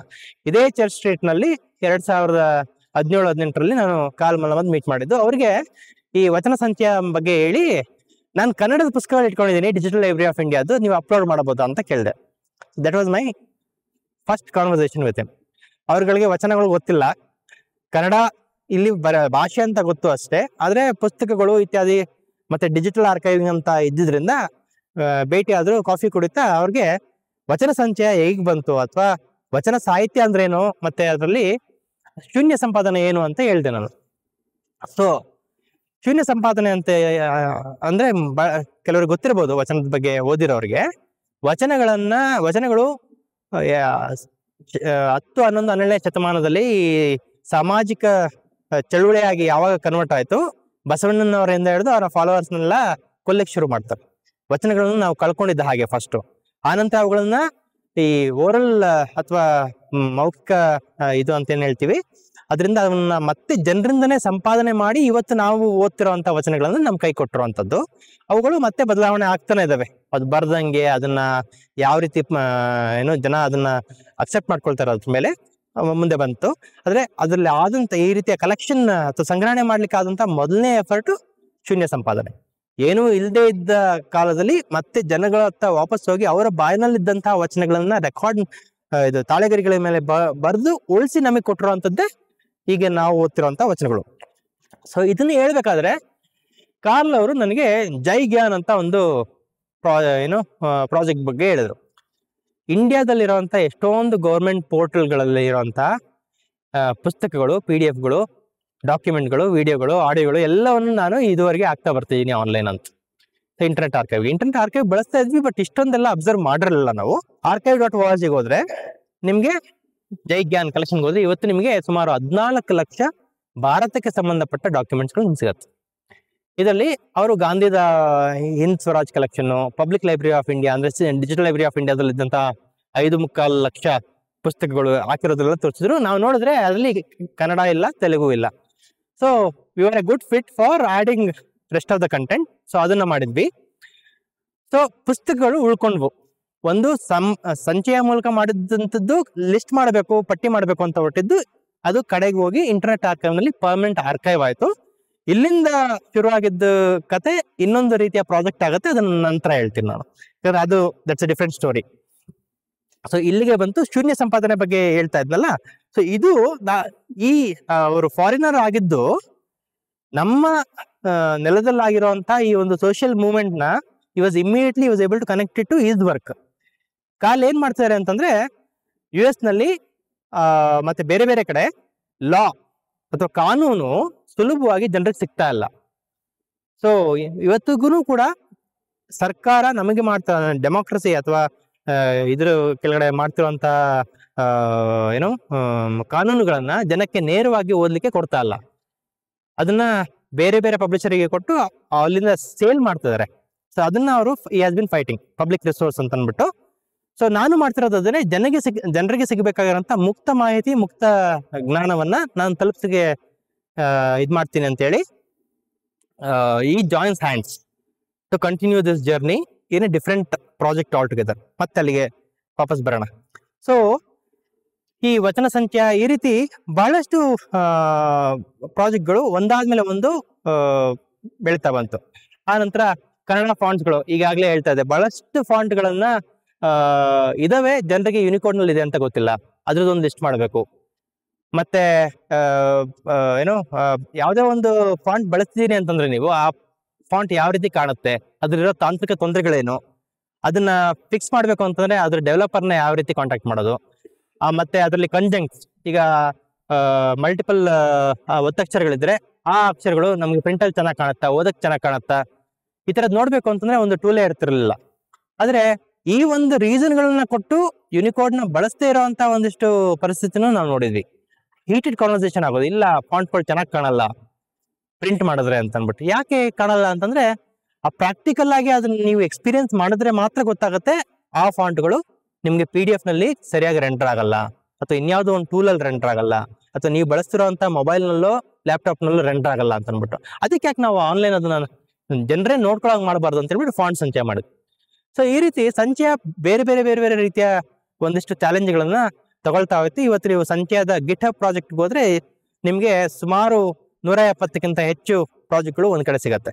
ಸೊ ಇದರಲ್ಲಿ ಪತ್ರಿಕಾ ಸಂಚಯ ಅಂತಾನೂ ಇದೆ. ಪತ್ರಿಕಾ ಸಂಚಯ ನಾವು ಪುಸ್ತಕಗಳನ್ನ ಡಿಜಿಟೈಸ್ ಮಾಡಕ್ ಹೋಗೋಕ್ಕಿಂತ ಮುಂಚೆನೆ ಮಾಡಿದಂತ ಒಂದು ಪ್ರಾಜೆಕ್ಟ್. ಸ್ವಾತಂತ್ರ್ಯ ಪೂರ್ವದಲ್ಲಿ ಯಾವ್ಯಾವ ಪತ್ರಿಕೆಗಳು ಬಂದವು, ಯಾರು ಅದನ್ನ ಸಂಪಾದನೆ ಮಾಡಕ್ಕೆ ಶುರು ಮಾಡಿದ್ರು, ನಂತರ ಯಾವಾಗ ನಿಲ್ತು ಇತ್ಯಾದಿ. ಆಮೇಲೆ ಇದನ್ನ ಮಾಡಿದ ನಂತರ ಹೇಳಿದ್ರು ಶ್ರೀನಿವಾಸ ಹಾವನೂರವರು ಇದ್ರ ಬಗ್ಗೆ ಎಕ್ಸ್ಟೆನ್ಸಿವ್ ರಿಸರ್ಚ್ ಮಾಡಿದ್ದಾರೆ ಅಂತ. ಸೊ ಇನ್ನೊಂದು ಕನೆಕ್ಷನ್ ಶ್ರೀನಿವಾಸ ಹಾವನೂರವರ ಕೆಲಸಗಳನ್ನ ನೋಡೋಕಾಯ್ತು. ದಾಸ ಸಂಖ್ಯೆ ಮಾಡಿದ್ರಿಂದಾಗಿ ಶ್ರೀನಿವಾಸ ಹಾವನೂರವರ ಫ್ಯಾಮಿಲಿ ಕೂಡ ಹತ್ರ ಆಯ್ತು. ಮತ್ತೆ ಅವರ ಎಲ್ಲಾ ಪುಸ್ತಕಗಳನ್ನ ನಾವು ಡಿಜಿಟೈಸ್ ಮಾಡಿದ್ವಿ. ಸೊ ಇದು ಸಂಚಯದ ಸುತ್ತ ಈ ರೀತಿ ಯಾವ್ಯಾವಾಗ ನಮ್ಗೆ ಒಂದು ಆಪರ್ಚುನಿಟಿ ಸಿಕ್ತೋ ಆ ಆಪರ್ಚುನಿಟಿಗಳನ್ನ ನಾವು ಪ್ರಾಜೆಕ್ಟ್ ಆಗಿ ಕನ್ವರ್ಟ್ ಮಾಡ್ತಾ ಬಂದ್ವಿ. ಯಾರು ಮಾಡಿದ್ರು, ಯಾರು ಡೆವಲಪ್ ಮಾಡೋದು ಅಂದ್ರೆ ಯಾರ್ಯಾರಿಗೆ ಏನೇನ್ ಟೈಮ್ ಸಿಕ್ತೋ, ಯಾವ್ಯಾವ ಸಾಧ್ಯ ಆಯ್ತೋ ಆ ಕೆಲಸಗಳನ್ನ ಮಾಡ್ತಾ ಹೋದ್ವಿ. ಸೊ ಅದರಿಂದ ನಮ್ಮ ಪ್ರಾಜೆಕ್ಟ್ಗಳಲ್ಲಿ ನೀವು ಯಾರ್ದು ಹೆಸರುಗಳು ಇತ್ಯಾದಿ ಏನು ನೋಡೋದಿಲ್ಲ. Okay, it is completely irrelevant ಅಂತ ನಮಗೆ. ಬಟ್ ಗಿಟ್ಹಬ್ ನಲ್ಲಿ ಯಾರಾದ್ರೂ ಕಾಂಟ್ರಿಬ್ಯೂಟ್ ಮಾಡಿದ್ರೆ ಆಟೋಮೆಟಿಕ್ಲಿ ಅವ್ರದ್ದು ಎಲ್ಲ ಲಿಸ್ಟ್ ಆಗ್ತಾ ಹೋಗುತ್ತೆ. So we are just bothered only about contribution and making it available for public. ಒಂದು ಇದ್ರ ಮಧ್ಯದಲ್ಲಿ ಏನಾಯ್ತಪ್ಪ ಅಂತಂದ್ರೆ, ಎಲ್ಲ ಸರಿ, ಫಾಂಟ್, ಬುಕ್, ಸಾಹಿತ್ಯ ಎಲ್ಲ ಸರಿ, ಆದ್ರೆ ನಮ್ಮ ಮಧ್ಯನೇ ಇರೋಂತ ಎಷ್ಟೊಂದು ಜನ ಮತ್ತೆ ನಮ್ಮ ಸುತ್ತಮುತ್ತ ನಾವು ಕಾಣ್ತಿರೋಂಥ ಕಲೆ, ಸಂಸ್ಕೃತಿ ಇತ್ಯಾದಿಗಳನ್ನ ನಾವು ಉಳಿಸ್ಕೊಳಕ್ ಆಗ್ತಾ ಇಲ್ಲ. ಇವತ್ತು ನಮ್ಮ ಜೊತೆ ಇರೋರು ಅವರ ಕಥೆಗಳನ್ನ ಹೇಳಿ ಅವುಗಳನ್ನ ಏನಾದ್ರೂ ನಾವು ಡಾಕ್ಯುಮೆಂಟ್ ಮಾಡಕ್ ಆಯ್ತು ಅಂತಂದ್ರೆ ನಾಳೆ ಅದನ್ನ ನಾವು ಇತಿಹಾಸವಾಗಿ ಬೇರೆಯವ್ರಿಗೆ ಫಾರ್ವರ್ಡ್ ಮಾಡ್ಬೋದು, ಅದು ಕಳ್ಸಿಕೊಡ್ಬೋದು ಅಂತ ಅನ್ಬಿಟ್ಟು NM ಇಸ್ಮಾಯಿಲ್, ನಾನು ಮತ್ತೆ ಅಭಯ್ ಸಿಂಹ ಯೋಚನೆ ಮಾಡ್ಲಿಕ್ಕೆ ಶುರು ಮಾಡಿದ್ವಿ. ಸೊ ಅಲ್ಲಿಂದ ನಮ್ಮ ಸಂಚಿ ಫೌಂಡೇಶನ್ ಶುರು ಆಯ್ತು. ಇದು 2014 ಕತೆ. ಇದೆಲ್ಲ ಆಗ್ತಿರೋ ಮಧ್ಯದಲ್ಲಿ ಆದಂತ ಒಂದು ಡೆವಲಪ್ಮೆಂಟ್. ಯಾಕಂತಂದ್ರೆ ಅವ್ರಿಗೆಲ್ಲ ನೀವು ಇಷ್ಟೊಂದೆಲ್ಲ ಮಾಡ್ತಿಲ್ಲ, ಏನು ಹೆಲ್ಪ್ ಬೇಡವಾ, ಏನಕ್ಕೆ ಹೆಲ್ಪ್, ಎಲ್ಲ ಸಾಫ್ಟ್ವೇರ್ ಡೆವಲಪರ್ಸ್ ನಮ್ಗೆ ಗೊತ್ತಿರೋದು ಇದು ಮಾಡಿರೋ, ಯಾರಾದ್ರೂ ಲಿಂಗ್ವಿಸ್ಟಿಕ್ಸ್ ಅಥವಾ ಏನೋ ಸಾಹಿತ್ಯ ಗೊತ್ತಿರೋರಾದ್ರೆ ಅವ್ರನ್ನ ಕನೆಕ್ಟ್ ಮಾಡಿ ಅಂತ. ನಾನು ಅವಾಗ ನ್ಯೂಸ್ ಪೇಪರ್ನಲ್ಲಿ ಇತ್ಯಾದಿ ಬರೀತಿದ್ದಾಗಿಂದ ಒಬ್ರೊಬ್ರು ಗೊತ್ತಾಗ್ತಾ ಇದ್ರು. ಸೊ ಅಷ್ಟೇ ಸಾಕಾಗಿತ್ತು ನಮ್ಗೆ ಒಂದು ಸಾಂಸ್ಥಿಕವಾದಂತ ಒಂದು ಅವಶ್ಯಕತೆ ಇದು ಏನೋ ಸ್ಟ್ರಕ್ಚರ್ ಬೇಕು ಅಂತ ಯಾವತ್ತೂ ನಮ್ಗೆ ಅನಿಸ್ತೇ ಇರ್ಲಿಲ್ಲ. ಆದ್ರೆ ಇದನ್ನೇ ನಾವು ಆಡಿಯೋ ವಿಜುವಲ್ ಡಾಕ್ಯುಮೆಂಟೇಶನ್ ಇತ್ಯಾದಿ ನೋಡ್ಲಿಕ್ಕೆ ಹೊರಟ್ರೆ ಏನೇನೆಲ್ಲ ಚಾಲೆಂಜಸ್ ಬರ್ಬೋದು ಅನ್ನೋದಕ್ಕೆ ಅಭಯ್ ಈಗಾಗಲೇ ಅದೇ ಫೀಲ್ಡ್ ಅಲ್ಲಿ ಇದ್ದಿದ್ರಿಂದ, ಅಭಯ್ ಸಿಂಹ ಮೂವಿ ಡೈರೆಕ್ಟರ್, ನಿಮ್ಗೆ ಗೊತ್ತಿರ್ಬೋದು. ಗುಬ್ಬಚ್ಚಿಗಳಿಗೆ ಅವ್ರಿಗೆ ಸ್ವರ್ಣಕಮಲ ಅವಾರ್ಡ್ ಬಂದಿತ್ತು ಮಕ್ಕಳದು ತುಂಬಾ ಹಿಂದೆ. ಪಡ್ಡಾಯಿ ಅನ್ನೋ ಇನ್ನೊಂದು ತುಳು ಮೂವಿಗೆ ಅವ್ರಿಗೆ ಸ್ವರ್ಣಕಮಲ ಅವಾರ್ಡ್ ಬಂತು ರೀಸೆಂಟ್ ಆಗಿ. ಸೊ ಮತ್ತೆ NM ಇಸ್ಮಾಯಿಲ್ ಅವರು ಪ್ರಜಾವಾಣಿ, ಉದಯವಾಣಿ ಇಲ್ಲೆಲ್ಲ ಕಡೆ ಸೀನಿಯರ್ ಜರ್ನಲಿಸ್ಟ್ ಆಗಿ ಕೆಲಸ ಮಾಡತಂತವ್ರು. ಮತ್ತೆ ನಮ್ಮನ್ನೆಲ್ಲ ತಾಂತ್ರಿಕವಾಗಿ ಹೇಗೆ ಬರೀಬೇಕು ಕನ್ನಡದಲ್ಲಿ ಅಂತ ಹೇಳ್ಕೊಟ್ಟವ್ರು. ಸೊ ಅವರು ಸೇರ್ಕೊಂಡು ಇಲ್ಲ ಈ ಶಿವು ಇದಾಗಲ್ಲ, ಇದು ನೀವು ಮಾಡ್ತೀರಾ ಸರಿ ಅಂತ. ಈ ಲೂಲಿನೆಸ್ ಹಬ್ಬ ಅಂತ ಹೇಳಿದ್ನಲ್ಲ, ಅಲ್ಲೂ ಕೂಡ ಇವ್ರುಗಳೆಲ್ಲ ನಮ್ ಜೊತೆ ವಾಲಂಟಿಯರ್ ಆಗಿ ಕೆಲಸ ಮಾಡುವಂತವ್ರು. ನಂತರ ಇಲ್ಲ, ಈ ರೀತಿಯ ಒಂದು ನಾವು ಏನು ಸಂಸ್ಥೆ ಕಟ್ಟಬೇಕಿದು, ನಾನ್ ಪ್ರಾಫಿಟ್ ಎಂಟಿಟಿ, ಮತ್ತೆ ಬಹಳಷ್ಟು ಜನರನ್ನ ನಾವು ಒಟ್ಟಿಗೆ ತಗೊಂಡು ಮಾತಾಡಿಸ್ಬೇಕು. ಯಾಕಂದ್ರೆ ಟೆಡ್ ಟಾಕ್ ನೋಡ್ತಾ ಇದ್ವಿ, ಯಾವ ರೀತಿ ಡಾಕ್ಯುಮೆಂಟೇಶನ್ ಬೇರೆ ಕಡೆ ಆಗ್ತಿದ್ದು ಅಂತ ನೋಡ್ತಿದ್ವಿ, ಆದ್ರೆ ಇದು ಕನ್ನಡಕ್ಕೆ ಆಗ್ತಾ ಇಲ್ಲ ಅಥವಾ ಇಂಡಿಯನ್ ಲ್ಯಾಂಗ್ವೇಜಸ್ ಗಳಿಗೆ ಆಗ್ತಿಲ್ಲ ಅಂತ ಹೇಳ್ಬಿಟ್ಟು ಆಗ ನಾವು ಈ ಒಂದು ಏನೋ ಕೆಲಸವನ್ನ ಕೈ ತಗೊಂಡ್ವಿ. ಏನ್ ಮಾಡೋದಪ್ಪ ಫಸ್ಟ್ ಅಂತಂದ್ರೆ ನಾಲೆಜ್ ಸೀರೀಸ್ ಮಾಡೋಣ ಅಂತ ಅನ್ಬಿಟ್ಟು ಯೋಚನೆ ಮಾಡಿ ಜನನ್ನ ಕರೆಸಿ ಮಾತಾಡಕ್ ಶುರು ಮಾಡಿದ್ವಿ. ಸೊ ಅವಾಗ ಗೊತ್ತಾಗ್ತಾ ಬಂತು ನಮ್ಗೆ ಎಷ್ಟು ಖರ್ಚಾಗತ್ತೆ, ಎಷ್ಟು ಟೈಮ್ ಸ್ಪೆಂಡ್ ಮಾಡ್ಬೇಕಾಗತ್ತೆ, ಆರ್ಗನೈಸೇಷನ್ ಮಾಡೋದು ಹೇಗೆ, ಮತ್ತೆ ಏನೋ ಅದು ಪೋಸ್ಟ್ ಪ್ರೊಸೆಸಿಂಗ್ ಎಷ್ಟೆಲ್ಲ ತಕರಾರುಗಳು ಬರ್ತವೆ, ಇವುಗಳೆಲ್ಲ ನಾವು ತಿಳ್ಕೊಳ್ತಾ ಇಲ್ಲ, ಇದು ಏನು ಒಂದು ನಾನ್ ಪ್ರಾಫಿಟ್ ಎಂಟಿಟಿ ಇರಬೇಕು, ಜೊತೆಗೆ ಇದಕ್ಕೆ ಬೇಕಾಗಿರುವಂತ ಸಂಪನ್ಮೂಲಗಳನ್ನ ಯಾರು ಜೊತೆಗೆ ಬರ್ತಾರೋ ಅವರೇ ಅದನ್ನ ಬರ್ಸ್ಕೊಳ್ತಾ ಹೋಗ್ಬೇಕು ಅಂತ ಅನ್ಬಿಟ್ಟು ಇದನ್ನ ಶುರು ಮಾಡಿದ್ವಿ. ಆ ನಂತರ ನೀನಾಸಂ ನಮ್ಮ ಜೊತೆಗೆ ಸೇರ್ಕೊಳ್ತು. ನೀನಾಸಂನ ಎಲ್ಲಾ ತಿರುಗಾಟದ ನಾಟಕಗಳನ್ನ ಪ್ರತಿ ವರ್ಷ ನಾವು ಈಗ್ಲೂ ನಾವು ಡಾಕ್ಯುಮೆಂಟ್ ಮಾಡ್ತೀವಿ. ಅಲ್ಲಿ ಆಗುವಂತ ಬಹಳಷ್ಟು ಬೇರೆ ಬೇರೆ ಇದನ್ನ ಡಾಕ್ಯುಮೆಂಟ್ ಮಾಡ್ತೀವಿ, ಅದನ್ನ ಪಬ್ಲಿಕ್ ರಿಲೀಸ್ ಮಾಡ್ತೀವಿ. ಆದ್ರೆ ಯಾವ ರೀತಿ ನಾವು ಅದನ್ನ ಡಾಕ್ಯುಮೆಂಟ್ ಮಾಡಿ ರಿಲೀಸ್ ಮಾಡ್ತೀವಿ ಅನ್ನೋದು ತುಂಬಾ ಇಂಪಾರ್ಟೆಂಟ್ ಆಗುತ್ತೆ. ನಾವುಗಳು ಸಂಚಿ ಫೌಂಡೇಶನ್ ಮಾಡೋ ಅಷ್ಟೊತ್ತಿಗೆ DSLR ಮತ್ತೆ ಮೊಬೈಲ್ ಫೋನ್ಗಳ ವಿಡಿಯೋ ಕ್ಯಾಮ್ರಾಗಳು ತುಂಬಾ ಸುಲಭವಾಗಿ ಜನಕ್ಕೆ ಸಿಗ್ತಾ ಇದ್ವು. ಸೊ ಯಾರಂದ್ರೆ ಮೊಬೈಲ್ ಒಂದು ಮೀಮ್ ಬರ್ತಾ ಇತ್ತಲ್ಲ, ಕೈಯಲ್ಲಿ ಮೊಬೈಲ್ ಇದ್ದವನೇ ಇವತ್ತು ಫೋಟೋಗ್ರಾಫರ್, ಅಥವಾ ಮಂಕಿಗೂ ಅದನ್ನ ಕೊಟ್ರೆ ಅದು ಫೋಟೋ ಕ್ಲಿಕ್ ಮಾಡುತ್ತೆ ಅಂತ ಆ ಒಂದು ತಮಾಷೆಯ ಕಾಲಕ್ಕೆ ನಾವು ಬಂದ್ಬಿಟ್ಟಿದ್ವಿ ಆಗ್ಲೇ. ಆದ್ರೆ ಡಾಕ್ಯುಮೆಂಟೇಶನ್ ಅಂದ್ರೆ ಬದ್ರಿ ಅಷ್ಟೇ ಅಲ್ಲ, ಆ ಒಂದು ಇವೆಂಟ್ ಏನ್ ರನ್ ಆಗ್ತಾ ಇದೆ ಅದು ಹೇಗಾಯ್ತು, ಅದಕ್ಕೆ ಕಾರಣ ಏನು, ಮತ್ತೆ ಅದನ್ನ ಯಾವ ರೀತಿ ಯಾರೆಲ್ಲ ಸೇರ್ಕೊಂಡು ಅದನ್ನ ಮಾಡಿದ್ರು, ಅದನ್ನ ರೆಕಾರ್ಡ್ ಮಾಡಿದ್ರೆ ಮಾತ್ರ ಅದು ಕಂಪ್ಲೀಟ್ ಡಾಕ್ಯುಮೆಂಟೇಶನ್ ಆಗುತ್ತೆ. ಎಂಡ್ ಟು ಎಂಡ್ ಮಾಡ್ಬೇಕು ಅಂತೇಳಿ ನಾವು ಮಾತಾಡಿದಾಗ ಅಕ್ಷರ KV ಅವರು ಮತ್ತೆ ನೀನಾಸಂನ ಬಳಗ ನಮ್ಮ ಜೊತೆ ಸೇರ್ಕೊಂಡು ಈ ಡಾಕ್ಯುಮೆಂಟೇಶನ್ ಮಾಡ್ಲಿಕ್ಕೆ ಹೆಲ್ಪ್ ಮಾಡ್ತು. ಆಮೇಲೆ ಯಾವುದೇ ಒಂದು ಡಾಕ್ಯುಮೆಂಟೇಶನ್ ಮಾಡಿದ್ರೆ ಅದ್ರದ್ದು ಹಿನ್ನೆಲೆ ಯಾರ್ಯಾರೆಲ್ಲ ಕೆಲಸ ಮಾಡಿದ್ರು, ಯಾವ ರೀತಿ ಪ್ರಿಪ್ರೇಷನ್ ಆಯ್ತು, ಯಾವ ರೀತಿ ಕಾಸ್ಟ್ಯೂಮ್ ಇದು ಮಾಡಿದ್ರು, ಇತ್ತೀಚೆಗೆ ಬಹಳಷ್ಟು ಆ ಥರದ್ದೆಲ್ಲ ಕೆಲಸಗಳು ಆಗ್ತಾ ಇದಾವೆ. ಸೊ ಆಮೇಲೆ ಯಾವುದೋ ಒಂದು ನಾಟಕ ಮಾಡಿದ್ರೆ ಆ ಒಂದು ನಾಟಕ ಮಾಡ್ಲಿಕ್ಕೆ ಆ ಡೈರೆಕ್ಟರ್ಗೆ ಆ ಒಂದು ಕಥಾ ಹಂದ್ರ ಯಾಕೆ ಇಷ್ಟ ಆಯ್ತು, ಈಗಿನ ಸಂದರ್ಭಕ್ಕೆ ತಕ್ಕಂಗೆ ಅವರು ಏನಾದ್ರು ಆ ಒಂದು ನಾಟಕನ ಚೂಸ್ ಮಾಡಿದ್ರ, ಅದನ್ನೆಲ್ಲ ಡಾಕ್ಯುಮೆಂಟ್ ಮಾಡ್ಬೇಕು ಅಂತೇಳಿ ಸಿನಾಪ್ಸಿಸ್ ಇಂದ ಹಿಡಿದು ಪ್ರತಿಯೊಂದನ್ನು ನಾವು ಒಂದ್ ಕಡೆ ಹಾಕ್ಲಿಕ್ಕೆ ಶುರು ಮಾಡಿದ್ವಿ. ಇದ್ರ ಜೊತೆಗೆ ಯಾರ್ಯಾರೆಲ್ಲ ಕೆಲಸ ಮಾಡಿದ್ರು, ಹೇಗೆ ಅವಾಗಿನ ರೆಸ್ಪಾನ್ಸ್ ಏನಿತ್ತು ಅಂಥದನ್ನು ರೆಕಾರ್ಡ್ ಮಾಡಿ, ನಿಮಗೆ ಗೊತ್ತಿರೋ ಹಾಗೆ again open source, open knowledge, open access ಇಲ್ಲದೆ ನಮ್ ಕೆಲಸ ಆಗಲ್ಲ ಇರೋದ್ರಿಂದ ಪ್ರತಿಯೊಂದು ಡಾಕ್ಯುಮೆಂಟ್ ಸಂಚಿ ಶುರುವಾದಾಗಿಂದ ಇದುವರೆಗೆ ಏನೇ ಮಾಡಿದ್ರು ಎಲ್ಲವೂ ಕ್ರಿಯೇಟಿವ್ ಕಾಮನ್ಸ್ ಲೈಸೆನ್ಸ್ ಕೆಳಗಡೆ ಜನಕ್ಕೆ ಸಿಗುವಾಗ ಮಾಡಿದ್ವಿ. ಯಾಕಪ್ಪ ಅಂತಂದ್ರೆ ಇವತ್ತು ನಾಳೆ ನಾವು ಕೆಲಸ ಮಾಡ್ಬೋದು, ನಾಳಿದ್ದು ನಮ್ಗೆ ಕೆಲಸ ಮಾಡಕ್ ಆಗದೆ ಇರ್ಬೋದು, ಆದ್ರೆ ನಾವು ಮಾಡಿರುವಂತ ಕೆಲಸ ಮತ್ತೆ ಲಾಕ್ಡೌನ್ ಆಗ್ಬಾರ್ದು ಅಂತ ಹೇಳ್ಬಿಟ್ಟು ಅದನ್ನ ಕ್ರಿಯೇಟಿವ್ ಕಾಮನ್ಸ್ ಅಲ್ಲಿ ಇಟ್ಕೊಂಡ್ವಿ. ಮತ್ತೆ ಯಾರೇ ನಮ್ ಜೊತೆ ಕೆಲಸ ಮಾಡಿದ್ರು that is one basic requirement, ನಿಮ್ದು ಕಂಟೆಂಟ್ ಅಥವಾ ನಾವು ಮಾಡುವಂತ ಕೆಲಸ ಜನಕ್ಕೆ ಯಾವಾಗಲೂ ಮುಕ್ತವಾಗಿ ಸಿಗುತ್ತೆ ಅಂತಂದ್ರೆ there is no other lock in between Sanchi or Sanchaya or any other initiatives that we have taken ಅಂತೇಳಿ. So this is an other very important aspect. So ಅಲ್ಲಿ ಸಂಚಿ ಆಕ್ಟಿವಿಟಿಗಳು ಶುರು ಆಯಿತು. ಈಗ್ಲೂ ಸಂಚಿ ತುಂಬಾ ಲಿಮಿಟೆಡ್ ರಿಸೋರ್ಸಸ್ ನಲ್ಲಿ ನಮ್ಗೆ ಕೈಲಿ ಸಾಧ್ಯ ಆದಂತಹ ಕೆಲಸಗಳನ್ನ ಮಾಡ್ತಾ ಹೋಗ್ತಾ ಇದೆ. ಇದುವರೆಗೆ ಸುಮಾರು 2,500 ಗಂಟೆಗಳಿಗಿಂತ ಹೆಚ್ಚು ಡಾಕ್ಯುಮೆಂಟೇಶನ್ ಯಕ್ಷಗಾನದ ಸುತ್ತ, ನೀನಾಸಂನ ಥಿಯೇಟರ್ ಸುತ್ತ, ರಂಗಾಯಣದ ಸುತ್ತ ಬಹಳಷ್ಟು ಡಾಕ್ಯುಮೆಂಟ್ಗಳನ್ನ ನಾವು ಜನರಿಗೆ ಸಿಗೋ ಹಾಗೆ ಮಾಡಿದೀವಿ. ಸೊ ಒಂದಿಷ್ಟು ಹಳೆಯ ನಾಟಕದ ರೂಪಗಳು ಇತ್ಯಾದಿಗಳನ್ನು ಕೂಡ ನೀನಾಸಂ ನಮ್ಮ ಜೊತೆ ಸೇರ್ಕೊಂಡು ರೀಕ್ರಿಯೇಷನ್ ಮಾಡಿದೆ. ಸೊ ಅವುಗಳನ್ನ ಕೂಡ ನೀವು ಬೇರೆ ಬೇರೆ ಪ್ರಾಜೆಕ್ಟ್ ಆಗಿ ಇಲ್ಲಿ ನೋಡ್ತಾ ಹೋಗ್ಬೋದು. ಸೊ ಇದು ಅದ್ರ ಮಧ್ಯದಲ್ಲಿ ಆದಂತ ಒಂದಿಷ್ಟು ಕೆಲಸ. ಇದ್ರ ಮಧ್ಯದಲ್ಲಿ ನಾನು ನಿಮ್ಗೆ ಕಾರ್ಲ್ ಮಲಮದ್ ಅವ್ರ ಬಗ್ಗೆ ಹೇಳಿದೆ. ಸೊ ಕಾರ್ಲ್ ಮಲಮದ್ ಸಿಕ್ಕರು ಡಿಜಿಟಲ್ ಲೈಬ್ರರಿ ಆಫ್ ಇಂಡಿಯಾದ ಪುಸ್ತಕಗಳನ್ನ ಹಾಕಿದ್ವಿ. ಆದ್ರೆ ಆ ಟೈಮ್ನಲ್ಲಿ ನನಗೆ ಮುಖ್ಯವಾಗಿ ಈ ವಚನ ಸಂಚಯ ಇದೆಲ್ಲ ಮಾಡಿದ್ರಿಂದ ಹಳೆಯ ಪುಸ್ತಕಗಳನ್ನ ಕಲೆಕ್ಟ್ ಮಾಡೋಕೆ ಗೀಳು ಶುರುವಾಗಿತ್ತು. ಅದ್ರ ಜೊತೆಗೆ ಇವುಗಳನ್ನ ಈ ಒಂದು ಸಮಗ್ರ ಸಂಚಯ ಏನಿದೆ ಅದನ್ನ ಮಾಡಬೇಕು ಅಂತ ಇದ್ದಿದ್ರಿಂದ ನಾವುಗಳೇನಾದ್ರೂ ಇದನ್ನ ಡಿಜಿಟೈಸ್ ಮಾಡ್ಬೋದಾ ಇನ್ನು ಕನ್ನಡ ಪುಸ್ತಕ ಅಂತ ಕೇಳಿದಾಗ, ಈಗಾಗಲೇ ಒಂದು ಸ್ಕ್ಯಾನರ್ ತಗೊಂಡು ಬಂದಿಟ್ಟಿದ್ದೀನಿ ಇಂಡಿಯನ್ ಅಕಾಡೆಮಿ ಆಫ್ ಸೈನ್ಸಸ್ ಅಲ್ಲಿ, 1 ವರ್ಷದಿಂದ ಯಾರು ಏನು ಯೂಸ್ ಮಾಡ್ತಿಲ್ಲ, ಅದನ್ನ ಬಳಸ್ಕೊಳ್ಬಹುದು ಅಂದ್ರು. ಸರಿ, ಕಮ್ಯುನಿಟಿ ಆಗಿ ಯೂಸ್ ಮಾಡ್ಲಿಕ್ಕೆ ಬಿಡ್ತೀರಾ ಅಂತಂದ್ರೆ ವೈ ನಾಟ್ ಅಂತೇಳಿ ಇಮಿಡಿಯೇಟ್ ಆಗಿ ಇಂಡಿಯನ್ ಅಕಾಡೆಮಿ ಆಫ್ ಸೈನ್ಸಸ್ ಕರ್ಕೊಂಡೋಗಿ ಅಲ್ಲಿ ನಮ್ಗೊಂದು 6x4 ರೂಮ್ ಕೊಟ್ಟು ಆ ಒಂದು ಸ್ಕ್ಯಾನರ್ ಅನ್ನ ಫಸ್ಟ್ ಟೈಮ್ ನಾನು ತೆಗೆದು ನಾನೇ ಅದನ್ನ ಅಸೆಂಬಲ್ ಮಾಡಿ ಯೂಸ್ ಮಾಡ್ಲಿಕ್ಕೆ ಸಾಧ್ಯ ಆಯ್ತು. ಅಲ್ಲಿಂದ ಶುರು ಆಗಿದ್ದ ಕತೆ ಅದಕ್ಕೆ ಸರ್ವೆಂಟ್ಸ್ ಆಫ್ ನಾಲೆಜ್ ಅಂತ ಹೆಸರು ಕೊಟ್ಟರು ಅವರು.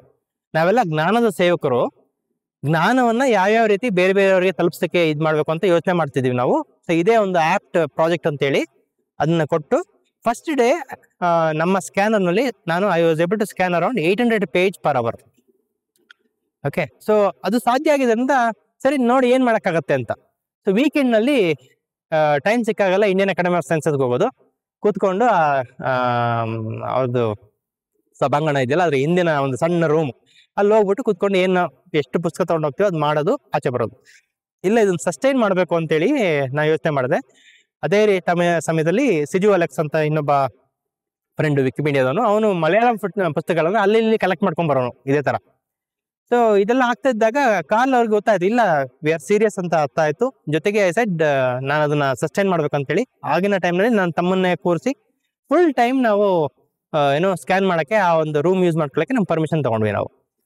ಅಲ್ಲಿಂದ ಶುರುವಾದಂತಹ ಸರ್ವೆಂಟ್ಸ್ ಆಫ್ ನಾಲೆಜ್ ಆಕ್ಟಿವಿಟಿ ಇದುವರೆಗೆ ಕಳೆದ 5 ವರ್ಷಗಳಲ್ಲಿ ಸುಮಾರು 1.5 ಲಕ್ಷಕ್ಕೂ ಹೆಚ್ಚು ಪುಸ್ತಕಗಳು, ಮ್ಯಾನುಸ್ಕ್ರಿಪ್ಟ್ಗಳನ್ನ 20ಕ್ಕಿಂತ ಹೆಚ್ಚು ಲ್ಯಾಂಗ್ವೇಜ್ಗಳಲ್ಲಿ ಡಿಜಿಟೈಸ್ ಮಾಡಿದೆ. ಫಿಸಿಕಲ್ ಬುಕ್ ಡಿಜಿಟೈಸೇಷನ್ ಅಂದ್ರೆ ಮ್ಯಾನುಸ್ಕ್ರಿಪ್ಟ್ಸ್ಗಳು ಇತ್ಯಾದಿ. ಇದರಲ್ಲಿ ಬರೀ ಸರ್ವೆಂಟ್ಸ್ ಆಫ್ ನಾಲೆಜ್ ಅಂತ ಅನ್ಕೊಂಡಿದ್ದು, ಬಟ್ ಸರ್ವೆಂಟ್ಸ್ ಆಫ್ ನಾಲೆಜ್ಗೆ ಪುಸ್ತಕಗಳು ಬೇಕಲ್ಲ. ಈ ಪುಸ್ತಕಗಳು ಎಲ್ಲಿಂದ ಬರ್ತವೆ? ಒಂದು ನಾನು ಕಾನ್ಸಂಟ್ರೇಟ್ ಮಾಡ್ತಿದ್ದು ಕನ್ನಡ. ಸೊ ಇದು ಶುರುವಾಗಿದ ಮುಂಚಿನ ಕತೆ. ಅದಕ್ಕಿಂತ ಮುಂಚೆನೆ ಸರ್ವೆಂಟ್ಸ್ ಆಫ್ ನಾಲೆಜ್ಗೆ ಇದರಿಂದ ಹಿಂದೆನೆ ಬಹಳಷ್ಟು ಕತೆ ಇದೆ. ಅದನ್ನ ಕಾರ್ಲ್ ಅವರು ಅವರ ಟಾಪಿಕ್ ಅವರ ಟಾಕ್ ನಲ್ಲಿ ಹೇಳಿದ್ರು. ಹೇಗೆ ಅವರು ಇದು ಏನು ಸ್ಕ್ಯಾನರ್ ತರಲಿಕ್ಕೆ ಸಾಧ್ಯ ಆಯಿತು, ಏನು ಯಾವ ರೀತಿ ಅವ್ರಿಗೆ ಅದು ಮೋಟಿವೇಶನ್ ಇತ್ತು ಅದನ್ನ ತಂದು ಇಲ್ಲೇ ಮಾಡಬೇಕು, ಭಾರತದ ಜ್ಞಾನ ಭಾರತದಲ್ಲೇ ಡಿಜಿಟೈಸ್ ಆಗಬೇಕು ಅಂತ ಅವ್ರು ಯಾಕೆ ಯೋಚನೆ ಮಾಡಿದ್ರು ಈವನ್ ಬಿಫೋರ್ ದಿಸ್ ಅನ್ನೋದನ್ನ ಅವರು ಅವರ ಟಾಕಲ್ಲಿ ಹೇಳಿದ್ದಾರೆ. ಆದರೆ ಇಲ್ಲಿ ನನ್ನ ಮನೇಲಿ ಪುಸ್ತಕಗಳು ಅಂದ್ರೆ ಸ್ವಲ್ಪ ಕೆಲವೊಂದು ಮುಗಿದೋಗ್ಬಿಡ್ತವೆ.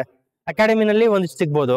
ಆದರೆ ಅಕಾಡೆಮಿನಲ್ಲಿ ಡಿಸ್ಕಷನ್ ಇತ್ಯಾದಿ ಆದಾಗ ನಾಗೇಶ್ ಹೆಗಡೆ ಅವರು, TR ಅನಂತರಾಮ್ ಅವರು, ವೈ.ಸಿ. ಕಮಲ ಇತ್ಯಾದಿ ಅವರೆಲ್ಲ ಬಂದಾಗ ಅವರು ತಗೊಂಬರ್ತಿದ್ದ ಒಂದಿಷ್ಟೆಲ್ಲ ಪುಸ್ತಕ ಎಲ್ಲ ಕೊಡೋರು, ಹಳೆಯ ಪುಸ್ತಕಗಳನ್ನ ಅವನ್ನೆಲ್ಲ ಡಿಜಿಟೈಸ್ ಮಾಡಿದ್ವಿ.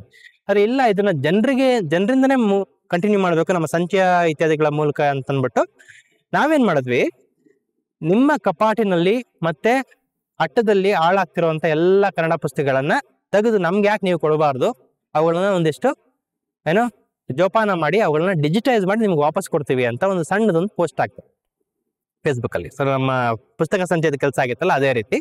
ಅದರಿಂದ ನಮಗೆ ಬಹಳಷ್ಟು ಜನ ಬೇರೆ ಬೇರೆಯವರು ಅವ್ರ ಹತ್ರ ಇದ್ದಂತಹ ಪುಸ್ತಕಗಳನ್ನ ಕೊಡ್ಲಿಕ್ಕೆ ಶುರು ಮಾಡಿದ್ರು. ಸೊ ಅಲ್ಲಿಂದ ಕಮ್ಯುನಿಟಿ ಕೊಲಾಬ್ರೇಷನ್ ಮತ್ತೆ ಶುರುವಾಯಿತು. ಸೊ ಸಂಚಯದ ಮೂಲಕ, ಸಂಚಯ ಬಳಗದ ಮೂಲಕ, ಮತ್ತೆ ಇಂಡಿಯನ್ ಅಕಾಡೆಮಿ ಆಫ್ ಸೈನ್ಸಸ್ ಇಂದ ಬಂದಂತ ಜನರ ಮೂಲಕ, ಮತ್ತೆ ಬೇರೆ ಬೇರೆ ಕಮ್ಯುನಿಟಿಗಳಿಂದ ಸಿಕ್ಕಂತ ಕೊಲಾಬ್ರೇಷನ್ಸು ಇತ್ಯಾದಿಗಳಿಂದ ಕನ್ನಡ ಪುಸ್ತಕಗಳು ಬರ್ಲಿಕ್ಕೆ ಶುರುವಾಯಿತು. 1 ವರ್ಷದಷ್ಟೊತ್ತಿಗೆ we are able to convince that yes, ನಾವು ಇಲ್ಲಿ ಈ ಇಂಟರ್ನೆಟ್ ಆರ್ಕೈವ್ ನಲ್ಲಿ ಆಗ್ತಿರುವಂತ ಡಿಜಿಟೈಸೇಷನ್ ಲೆವೆಲ್ಗೆ ಕೆಲಸಗಳನ್ನ ನಾವು ಇಂಡಿಯಾದಿಂದನೇ ಮಾಡ್ಲಿಕ್ಕೆ ಶುರು ಆಯ್ತು ಅಂತ. ಇದನ್ನ ನಾವೇನ್ ಮಾಡಿದ್ವಿ, ಮುಂದಿನ ಹಂತಕ್ಕೆ ತಗೊಂಡೋದ್ವಿ. ನಂತರ ಇದು 12 ಸ್ಕ್ಯಾನರ್ಗಳನ್ನ ಕಾರ್ಲಿಂದ US ಇಂದ ತರಿಸ್ಕೊಳ್ಳಿಕ್ಕೆ ನಮ್ಗೆ ಸಾಧ್ಯ ಮಾಡಿಕೊಡ್ತು. ಆದ್ರೆ ಅದು 1 ವರ್ಷ ಏನು ನಮ್ಮ ಕಸ್ಟಮ್ಸ್ ನಲ್ಲಿ ಸಿಗಾಕೊಂಡು ಬಹಳಷ್ಟು ತೊಂದರೆ ಆಯ್ತು. ಕೊರೋನಾ ಬಂತು. ಕೊರೋನಾ ಟೈಮ್ ಬರೋ ಅಷ್ಟೊತ್ತಿಗೆ ಐ ಹ್ಯಾಡ್ ಡಿಸೈಡೆಡ್, ನನ್ನ ರೆಗ್ಯುಲರ್ ಜಾಬ್ನ ಬಿಟ್ಟು ನನ್ನ ಈ ಒಂದಿಷ್ಟು ಆಕ್ಟಿವಿಟಿಗಳಿದೆ ಇದ್ರ ಸುತ್ತಾನೆ ನಾನು ಏನಾದ್ರು ಮಾಡಬೇಕು ಅಂತೇಳಿ ಜಾಬ್ ಬಿಟ್ಟು ಆಚೆ ಬಂದಿದ್ದೆ. ನಾನು ಸಪೋರ್ಟ್ ಮಾಡ್ತೀನಿ, ಯು ಬಿಲ್ಡ್ ದಿಸ್ ಟೀಮ್ ಅಂತ ಅವರು ಒಂದ್ ಕಡೆ, ಇನ್ನೊಂದ್ ಕಡೆ ನಿಮ್ಮ ಸ್ಕ್ಯಾನರ್ಗಳು ಬರ್ತಾ ಇಲ್ಲ ನಾನೇ ಏನಾದ್ರು ಮಾಡ್ತೀನಿ ಅಂತ ನಾನು ಇನ್ನೊಂದ್ ಕಡೆ ಇಲ್ಲಿ ಒಂದು ಸಣ್ಣ ಟೀಮ್ ಬಿಲ್ಡ್ ಮಾಡಕ್ ಶುರು ಮಾಡಿದ್ವಿ. ನಮ್ಮ ತಮಿಳ್ ವಿಕಿಪೀಡಿಯನ್ಸ್ಗಳನ್ನ ಸೇರಿಸ್ಕೊಂಡು ಒಂದು ಸ್ಕ್ಯಾನರ್ ಏನ್ ಬಂತು ಅದನ್ನ ತಗೊಂಡೋಗಿ ನಾವು ಚೆನ್ನೈನ ರಾಜಮುತ್ತಯ್ಯ ರಿಸರ್ಚ್ ಇನ್ಸ್ಟಿಟ್ಯೂಟ್ಗೆ ಹಾಕಿ ಅಲ್ಲಿಂದಷ್ಟು ತಮಿಳು ಮತ್ತೆ ಕನ್ನಡ ಪುಸ್ತಕಗಳನ್ನ ಅಲ್ಲಿ ಡಿಜಿಟೈಸ್ ಮಾಡಿದ್ವಿ. ಇನ್ನೊಂದನ್ನ ನಾವು ಮಂಗಳೂರಿನಲ್ಲಿ ವಿಶ್ವ ಕೊಂಕಣಿ ಸೆಂಟರ್ ಅಲ್ಲಿಯ ಡೈರೆಕ್ಟರ್ ಆಗಿದ್ದವರು ನನಗೆ 2005ರಿಂದ ಬ್ಲಾಗರ್ ಫ್ರೆಂಡ್ ಗುರು ಅವರು. ಸೊ ಅವರು ಕೊಂಕಣಿ ಪುಸ್ತಕಗಳನ್ನೆಲ್ಲ ಡಿಜಿಟೈಸ್ ಮಾಡ್ಲಿಕ್ಕೆ ಅಲ್ಲಿ ಹೆಲ್ಪ್ ಮಾಡಿದ್ರು. ಸೊ ಕೊಂಕಣಿ ಪುಸ್ತಕಗಳು ಡಿಜಿಟೈಸ್ ಆದವು ಒಂದ್ ಕಡೆ.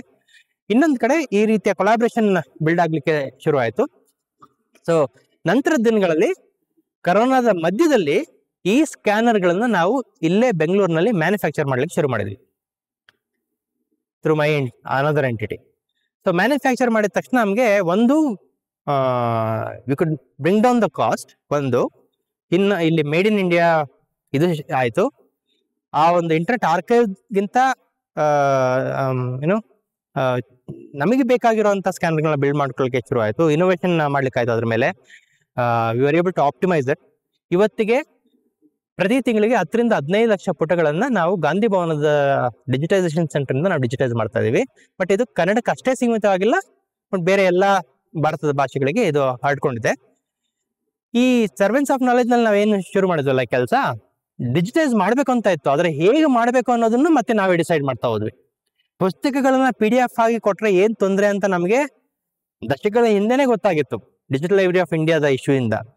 ಸೊ ಟೆಸ್ರಾಕ್ಟ್ ಇತ್ಯಾದಿ OCR ಟೆಕ್ನಾಲಜಿ ಎಲ್ಲ ಏನ್ ಬಂದಿದೆ ಅದನ್ನ ಭಾಷೆಗೆ ಬಳಸೋದು ಹೇಗೆ ಅಂತಾನೆ ನಮ್ಗೆ ಇದು ನಮ್ಮ ಬ್ಲಾಗ್ಗಳು ಮತ್ತೆ ನಮ್ಮ ಸಂಚಯದ ಎಷ್ಟೊಂದು ಪ್ರಾಜೆಕ್ಟ್ಗಳು ನೋಡ್ತಂದ್ರೆ ಪ್ರತಿ ಸಲ ನಾವು ಮಾಡಿರೋಂಥ ಬೇರೆ ಬೇರೆ ಕೆಲಸಗಳು ನೀವು ನೋಡ್ತಾ ಹೋಗ್ತೀರಿ.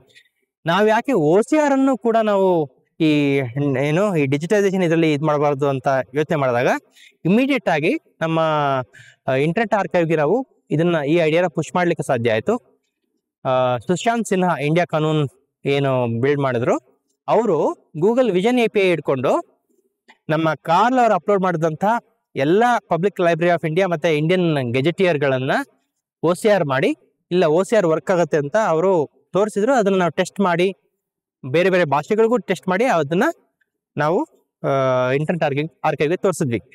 ನಂತರ 2018ರಲ್ಲಿ ಟೆಸ್ರಾಕ್ಟ್ ಅನ್ನ ಅಬಿ ಅನ್ನೋ ಒಂದು ಪ್ರೊಪ್ರೈಟರಿ ಟೂಲ್ ನ ತೆಗೆದು ಯಾವಾಗ ಅವರು ಟೆಸ್ರಾಕ್ಟ್ ಓಪನ್ ಸೋರ್ಸ್ OCR ಟೂಲ್ ಅನ್ನು ಹಾಕೊಂಡ್ರು ಇಂಟರ್ನೆಟ್ ಆರ್ಕೈವ್ ನಲ್ಲಿ 120 ಭಾಷೆಗಳಿಗೆ OCR ಟೆಕ್ನಾಲಜಿ ಸಿಕ್ತು. ಸೊ ಅಲ್ಲಿಂದ ಇತ್ತೀಚೆಗೆ ಈ ಕಡೆಗೆ ನಾವ್ ಏನೇ ನೀವು ವಚನ ಸಂಚಯ ನೋಡಿದ್ರಲ್ಲ ಅಲ್ಲಿ ಕಾಯಕ ಅಂತ ಸರ್ಚ್ ಮಾಡಿದ್ವಿ ಅಲ್ವಾ, ಅದು 15 ವಾಲ್ಯೂಮ್ಗಳಲ್ಲಿ ಇದ್ದಂತ 25,000 ವಚನಗಳು. ಆದ್ರೆ ಈಗ ಅದೇ ಕೆಲಸವನ್ನ ನಾವು ಡಿಜಿಟೈಸ್ ಮಾಡಿರೋ ಪುಸ್ತಕಗಳು, ಇಲ್ಲಿ ನಿಮ್ಗೆ ಪುಸ್ತಕಗಳು ಕಾಣಿಸ್ತಾ ಇಲ್ಲ, ಬೇರೆ ಬೇರೆ ಕಲೆಕ್ಷನ್ಗಳಲ್ಲೂ ಕನ್ನಡದ ಪುಸ್ತಕಗಳಿದೆ. ಇಲ್ಲಿ 77,000 ಇದರಲ್ಲಿ ನಿಮ್ಗೆ ಸುಮಾರು ಎಷ್ಟು ಕನ್ನಡದ್ದು 31,000 ಪುಸ್ತಕ ಇಲ್ಲಿ ಇದೆ ನಿಮ್ಗೆ. ಇದ್ರೊಳಗೆ ನೀವು ಕಾಯಕ ಅಂತ ಹೆಸರಿರೋ ಪುಸ್ತಕ ಹುಡುಕೋದು ಒಂದು ಆಕ್ಟಿವಿಟಿ, ರೆಗ್ಯುಲರ್ ಆಗಿ ಎಲ್ಲರೂ ಮಾಡ್ತೀರಿ, ಒಂದ್ 4 ಪುಸ್ತಕ ಏನೋ ಕಾಣ್ತಿದೆ. ಆದ್ರೆ ಈ ಕಾಯಕ ಅನ್ನೋ ಒಂದು ಪದವನ್ನ ಎಷ್ಟು ಪುಸ್ತಕಗಳ ಒಳಗಡೆ ನಾನು ಹುಡುಕ್ಬೋದು ಅನ್ನೋದು ನಮ್ಮ OCR ಇಂದ ಸಾಧ್ಯ ಆಯ್ತು. ನಿಮ್ಗೆ ಎಷ್ಟು ಪುಸ್ತಕ ಕಾಣಿಸ್ತಿದೆ ಈಗ? 3,235 ಪುಸ್ತಕ. ಈಗ ನಾವು ವಚನ ಸಂಚಯದಲ್ಲಿ ಮಾಡ್ತಿದ್ದಂತ ಕೆಲಸ ಇತ್ತಲ್ಲ, ಅದೇ ಕೆಲಸವನ್ನ ನಾನು ಪುಸ್ತಕಗಳ ಮೇಲೆ ಮಾಡ್ತಿದ್ದೀನಿ.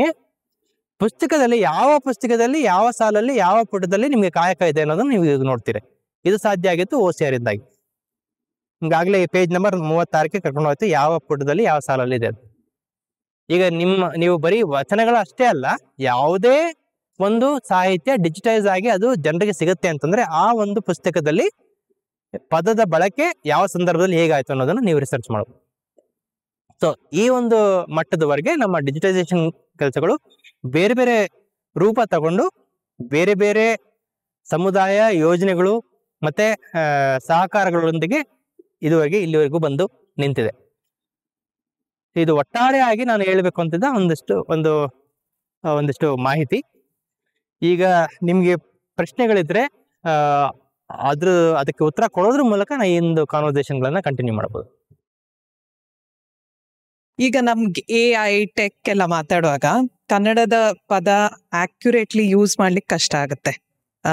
ನಮ್ಮ ಪೆರಿಫೆರಲ್ ಲ್ಯಾಂಗ್ವೇಜ್ ಉತ್ತಮವಾಗಿದ್ರು ಕೂಡ ಈ ಟೆಕ್ನಿಕಲ್ ವರ್ಡ್ಸ್ ಈಗ ಪ್ರತಿ ಸಲ ನ್ಯೂ ಗ್ಯಾಜೆಟ್ಸ್ ಬರುವಾಗ ಇಂಗ್ಲಿಷಲ್ಲಿ ಪದ ಸಿಗುತ್ತೆ ಹೊರತು ಬೇರೆ ಲ್ಯಾಂಗ್ವೇಜಸ್ ಅಲ್ಲಿ ಅದ್ರ ಕೊರತೆ ಇದೆ ಅಂತ ನನ್ನ ಅನಿಸಿಕೆ. ಸೊ ನೀವೀಗ AI ಬಗ್ಗೆ ಮಾತಾಡೋದಿದ್ರೆ ಕನ್ನಡದಲ್ಲಿ ಒಂದು ಪದ ಇದೆಯಾ, ಅದ್ರ ಬಗ್ಗೆ ಆಲ್ರೆಡಿ ಈಗ ಮೆಂಟಲ್ ಇಲ್ನೆಸ್ ಇದೆಲ್ಲ ರೀಸೆಂಟ್ ಇದಲ್ವಾ, ಸೊ ಅದ್ರ ಬಗ್ಗೆ ಏನಾದ್ರೂ ವರ್ಕ್ ನಡೀತಿದ್ಯಾ to keep up with the pace of English jargon language? ಅದೊಂದು. ಎರಡನೇ ಪ್ರಶ್ನೆ ಏನಂದ್ರೆ, ಈ ಜರ್ನಲ್ಸ್ ಎಲ್ಲ ಇರುತ್ತಲ್ಲ, ಇಟ್ಸ್ ಎಕ್ಸ್ಪೆನ್ಸಿವ್ ಆಕ್ಸೆಸ್ ಸಿಗೋದು, ಅದ್ರಲ್ಲಿ ಕನ್ನಡದಲ್ಲಿ ಏನಾದ್ರೂ ವರ್ಕ್ ಆಗಿದ್ಯಾ ಅಂತ. ಸೊ ನೀವು 2-3 ವಿಷಯಗಳನ್ನ ಕೇಳಿದ್ರಿ. ಒಂದು, AI ಎಲ್ಲ ಬರ್ತಾ ಇದೆ, ನಾವೇನ್ ಮಾಡ್ತಾ ಇದೀವಿ ಅಂತ. ಸೊ AI ಬರೋದಕ್ಕಿಂತ ಮುಂಚೆನೆ ನಮ್ಮಲ್ಲಿ ಇರುವಂತಹ ರಿಸೋರ್ಸ್ಗಳ ಬಗ್ಗೆ ನಮಗೆ ಮಾಹಿತಿ ಇಲ್ಲ. ಸೊ ಅದೇ ಈ ಒಂದಿಷ್ಟೆಲ್ಲ ಪದಗಳಿಗೆ ನಮ್ಮನ್ನೆಲ್ಲ ಕರ್ಕೊಂಡು ಹೋಗಿದಂತು. ಈ ಪದ ಸಂಚಯ ಅಥವಾ ಅಲರ್, ನಮ್ಮ ಕೈಲಾಶ್ ನಾಥ್ ಮಾಡಿದಂತ ಅಲರ್, ವಿ ಕೃಷ್ಣ ಅವ್ರ ಜೊತೆಗೆ ಸೇರ್ಕೊಂಡು ಮಾಡಿದಂಥದ್ದು, ಈ ಎಲ್ಲ ಪ್ರಾಜೆಕ್ಟ್ಗಳು ಏನಿದೆಯಲ್ಲ, ಇದೆಲ್ಲ ಬೇರೆ ಬೇರೆ ರೀತಿಯ ಸಂಪನ್ಮೂಲಗಳನ್ನ ಒಟ್ಟಿಗೆ ಕೊಟ್ಟು ಜನರು ತಮ್ಮ ಭಾಷೆಯ ಪದ, ಅದಕ್ಕೆ ಅರ್ಥ ಇತ್ಯಾದಿಗಳನ್ನ ನೋಡುವಂತ ಕೆಲಸಗಳನ್ನ ಮಾಡ್ತಾ ಬರ್ತಾ ಇದೆ. ಇದು ಹೇಗೆ ನಾವು ನಮ್ಮ ಭಾಷೆಯನ್ನ ಉಳಿಸ್ಕೊಳ್ಳೋದು ಮತ್ತೆ ಅದನ್ನ ಬಳಸೋದಕ್ಕೆ ಪ್ರಯತ್ನ ಪಡೋದು ಅನ್ನೋದಕ್ಕೆ ಆಯ್ತು. ಅದೇ ರೀತಿ ನಿಮ್ಗೆ ಫ್ಯೂಯಲ್ ಪ್ರಾಜೆಕ್ಟ್ ಅಂತ ನಾನು ಮಾತಾಡಿದ್ದೆ. ಫ್ಯೂಯಲ್ ಅಂತ ಹೇಳಿದ್ನಲ್ಲ, ಫ್ಯೂಯಲ್ ಪ್ರಾಜೆಕ್ಟ್ ನಲ್ಲಿ ಏನಪ್ಪಾ ಆಯ್ತು ಅಂತಂದ್ರೆ, ಒಂದು ಭಾಷೆಗೆ ಇರುವಂತ ಲಿಟರಲ್ಸ್ ಅಂದ್ರೆ ಇಂಗ್ಲಿಷ್ ಪದಗಳನ್ನ ನಾವೀಗ ಒಂದು ಇಂಟರ್ಫೇಸ್ ಟ್ರಾನ್ಸ್ಲೇಷನ್ ಅಂತಾನೆ ಏನು ಮಾತಾಡಿದೆ ನಾನಾಗ, ಆ ಇಂಟರ್ಫೇಸ್ ಅನ್ನ ನಾವು ಬೇರೆಯವ್ರಿಗೆ ಏನಾದ್ರು ಕೊಡ್ಬೇಕು. ಈಗ ಫಾರ್ ಎಕ್ಸಾಂಪಲ್, ನೀವು ಇತ್ತೀಚೆಗೆ ಯಾವುದೇ ಫೋನ್ ನ ತಗೊಂಡ್ರು ನೇರವಾಗಿ ನಿಮ್ಗೆ ಕನ್ನಡ ಇಂಟರ್ಫೇಸ್ ಅನ್ನು ಸಿಗತ್ತೆ. ಆದ್ರೆ ನಾವುಗಳು ಆಂಡ್ರಾಯ್ಡ್ ಬಳಸೋ ಸಮಯದಲ್ಲಿ ಆ ಇಂಟರ್ಫೇಸಸ್ ಇರ್ತಿರ್ಲಿಲ್ಲ. ಸೊ ಮೊಜಿಲಾ ಫೌಂಡೇಶನ್ ಅವರು ಫೈರ್ಫಾಕ್ಸ್ OS ಅಂತ ಮಾಡಿದ್ರು ಮೊಬೈಲಿಗೆ ಅಂತ ಅಂದ್ಬಿಟ್ಟು. ಅವಾಗ ನಾವು ಗೂಗಲ್ ಅದನ್ನ ಲೋಕಲೈಸ್ ಮಾಡಿ ಅದನ್ನ ನಾವು ಮೊಬೈಲ್ ಇಂಟರ್ಫೇಸ್ಗಳಲ್ಲಿ ಆಂಡ್ರಾಯ್ಡ್ ಫೋನ್ಗಳಲ್ಲಿ ನೋಡ್ಲಿಕ್ಕೆ ಸಾಧ್ಯ ಆಯ್ತು. ಅದನ್ನೇ ಇಟ್ಕೊಂಡು IEEE ತರದ ಪ್ಲಾಟ್ಫಾರ್ಮ್ಗಳಲ್ಲಿ ಸ್ಯಾಮ್ಸಂಗ್ ಆಗಲಿ ಮತ್ತೆ ಬೇರೆ ಬೇರೆ ರೀತಿಯ ಮೊಬೈಲ್ ವೆಂಡರ್ಗಳನ್ನ ಮತ್ತೆ ಮ್ಯಾನುಫ್ಯಾಕ್ಚರ್ಗಳನ್ನ ಒಟ್ಟಿಗೆ ಕರೆದು ಅವರುಗಳಿಗೆ ಫ್ರೀಕ್ವೆಂಟ್ಲಿ ಯೂಸ್ಡ್ ಇಂಗ್ಲಿಷ್ ಲಿಟರಲ್ಸ್ ಇತ್ಯಾದಿಗಳನ್ನ ನಾವು ಕಮ್ಯುನಿಟಿ ಮೂಲಕ ತಗೊಂಡು ಅದನ್ನ ನಾವು ಬಳಸಿದ್ರೆ ಯಾವ ರೀತಿ ನಿಮ್ಗೆ ಈ ಒಂದು ಇಂಟರ್ಫೇಸ್ಗಳನ್ನ ಸುಲಭವಾಗಿ ಕೊಡ್ಲಿಕ್ಕೆ ಮಾಡ್ಬೋದು ಅಂತ ಮಾಡ್ಲಿಕ್ಕೆ ಸಾಧ್ಯ ಆಯ್ತು. ಈ ಪ್ರಾಜೆಕ್ಟ್ಗಳು ಏನ್ ಹೇಳ್ತವೆ ಅಂತಂದ್ರೆ, ಯಾವುದೇ ಒಂದು ಭಾಷೆಗೆ ಬೇಕಾಗಿರುವಂತಹ ಪದಗಳು ಅದೇ ಭಾಷೆಯಿಂದ ಬರ್ಬೇಕು ಅಂತ ಏನಿಲ್ಲ. ಯಾಕಂತಂದ್ರೆ ಭಾಷೆ ಬೆಳೀತಾ ಬೆಳೀತಾ ತನ್ನ ಸುತ್ತ ಬಳಸ್ತಾ ಇರುವಂತ ಪದಗಳನ್ನ ಒಳಗೊಳಿಸ್ಕೊಳ್ತಾ ಹೋಗುತ್ತೆ ಅಂತ. ಪೂರ್ಣಚಂದ್ರ ತೇಜಸ್ವಿ ಅವರು ಆಕ್ಚುಲಿ ಅದನ್ನ ಹೇಳ್ತಾ ಇದ್ರು, ಕೆಲವೊಂದು ಪದಗಳನ್ನ ನಿಮ್ಗೆ ಹೊಸದಾಗಿ ಕಾಯಿನ್ ಮಾಡಕ್ಕಾಗ್ತಿಲ್ಲ ಅಂತಂದ್ರೆ ಅದೇ ಪದನೇ ಬಳಸ್ಕೊಳ್ಳಿ, ಜನಕ್ಕೆ ಯಾವ್ದು ಸುಲಭವಾಗಿ ಅವರ ಬಾಯಿಗೆ ಹೊರಳುತ್ತೋ ಅದನ್ನ ಅವ್ರು ಬಳಸ್ತಾ ಹೋಗ್ತಾರೆ. ಹೊಸ ಪದ ಇಂಟ್ರೊಡ್ಯೂಸ್ ಮಾಡ್ಬೇಕು ಅಂತಂದ್ರು ಕೂಡ ಅದನ್ನ ಮೂಲ ಪದದ ಜೊತೆಗೆ ಮೂಲ ಭಾಷೆಯ ಪದದ ಜೊತೆಗೆ ಅದನ್ನ ತೋರಿಸ್ತಾ ಹೋಗ್ಬೇಕು ಜನರಿಗೆ ಮತ್ತೆ ಮತ್ತೆ ಮತ್ತೆ ಮತ್ತೆ.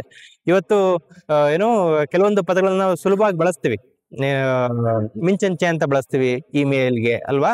ಸೊ ಅದು ಈಗ ಸಾಮಾನ್ಯ ಆಗಿದೆ. ಯಾಕಂತಂದ್ರೆ ನೀವು ಯಾವುದೇ ಪೇಪರ್ ತಗೊಳ್ಳಿ, ನೀವು ರೆಗ್ಯುಲರ್ ಆಗಿ ಪೇಪರ್ ಓದ್ತಿದ್ರೆ ಯಾವ ಪದಗಳನ್ನ ಆ ಒಬ್ರು ಜರ್ನಲಿಸ್ಟ್ಗಳು ರೆಗ್ಯುಲರ್ ಆಗಿ ಬಳಸ್ತಾರೋ ಅದು ಸಾಮಾನ್ಯರಿಗೂ ಸಿಗ್ತಾ ಹೋಗುತ್ತೆ. ಆದ್ರೆ ಇವತ್ತು ನಾವು ಪೇಪರ್ನ ಬಿಟ್ಟು ಬ್ಲಾಗು, ಸೋಷಿಯಲ್ ಮೀಡಿಯಾ ಇತ್ಯಾದಿಗಳಿಂದ ಅಂತ ಬಂದ್ಬಿಟ್ಟಿರೋದ್ರಿಂದ ನಿಮ್ಗೆ ಪದಗಳು ನಿಮ್ಮ ಮನಸ್ಸಿನಲ್ಲಿ ಉಳ್ಕೊಳ್ಳೋದು ಕಷ್ಟ ಆಗತ್ತೆ.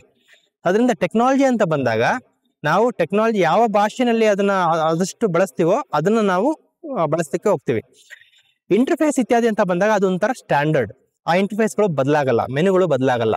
ಸೊ ಪರಿವಿಡಿ ಅಂತ ಪುಸ್ತಕ ತೆಗೆದ ತಕ್ಷಣ ಪರಿವಿಡಿ ಅಂತ ಇಂಡೆಕ್ಸ್ ಅಂತ ನೋಡ್ತೀವಿ ನಾವು. ಪರಿವಿಡಿ ನಿಮ್ಗೆ ಎಲ್ಲರಿಗೂ ಇಷ್ಟ ಆಗುತ್ತೆ, ಪರಿವಿಡಿ ಬಳಸ್ತೀವಿ.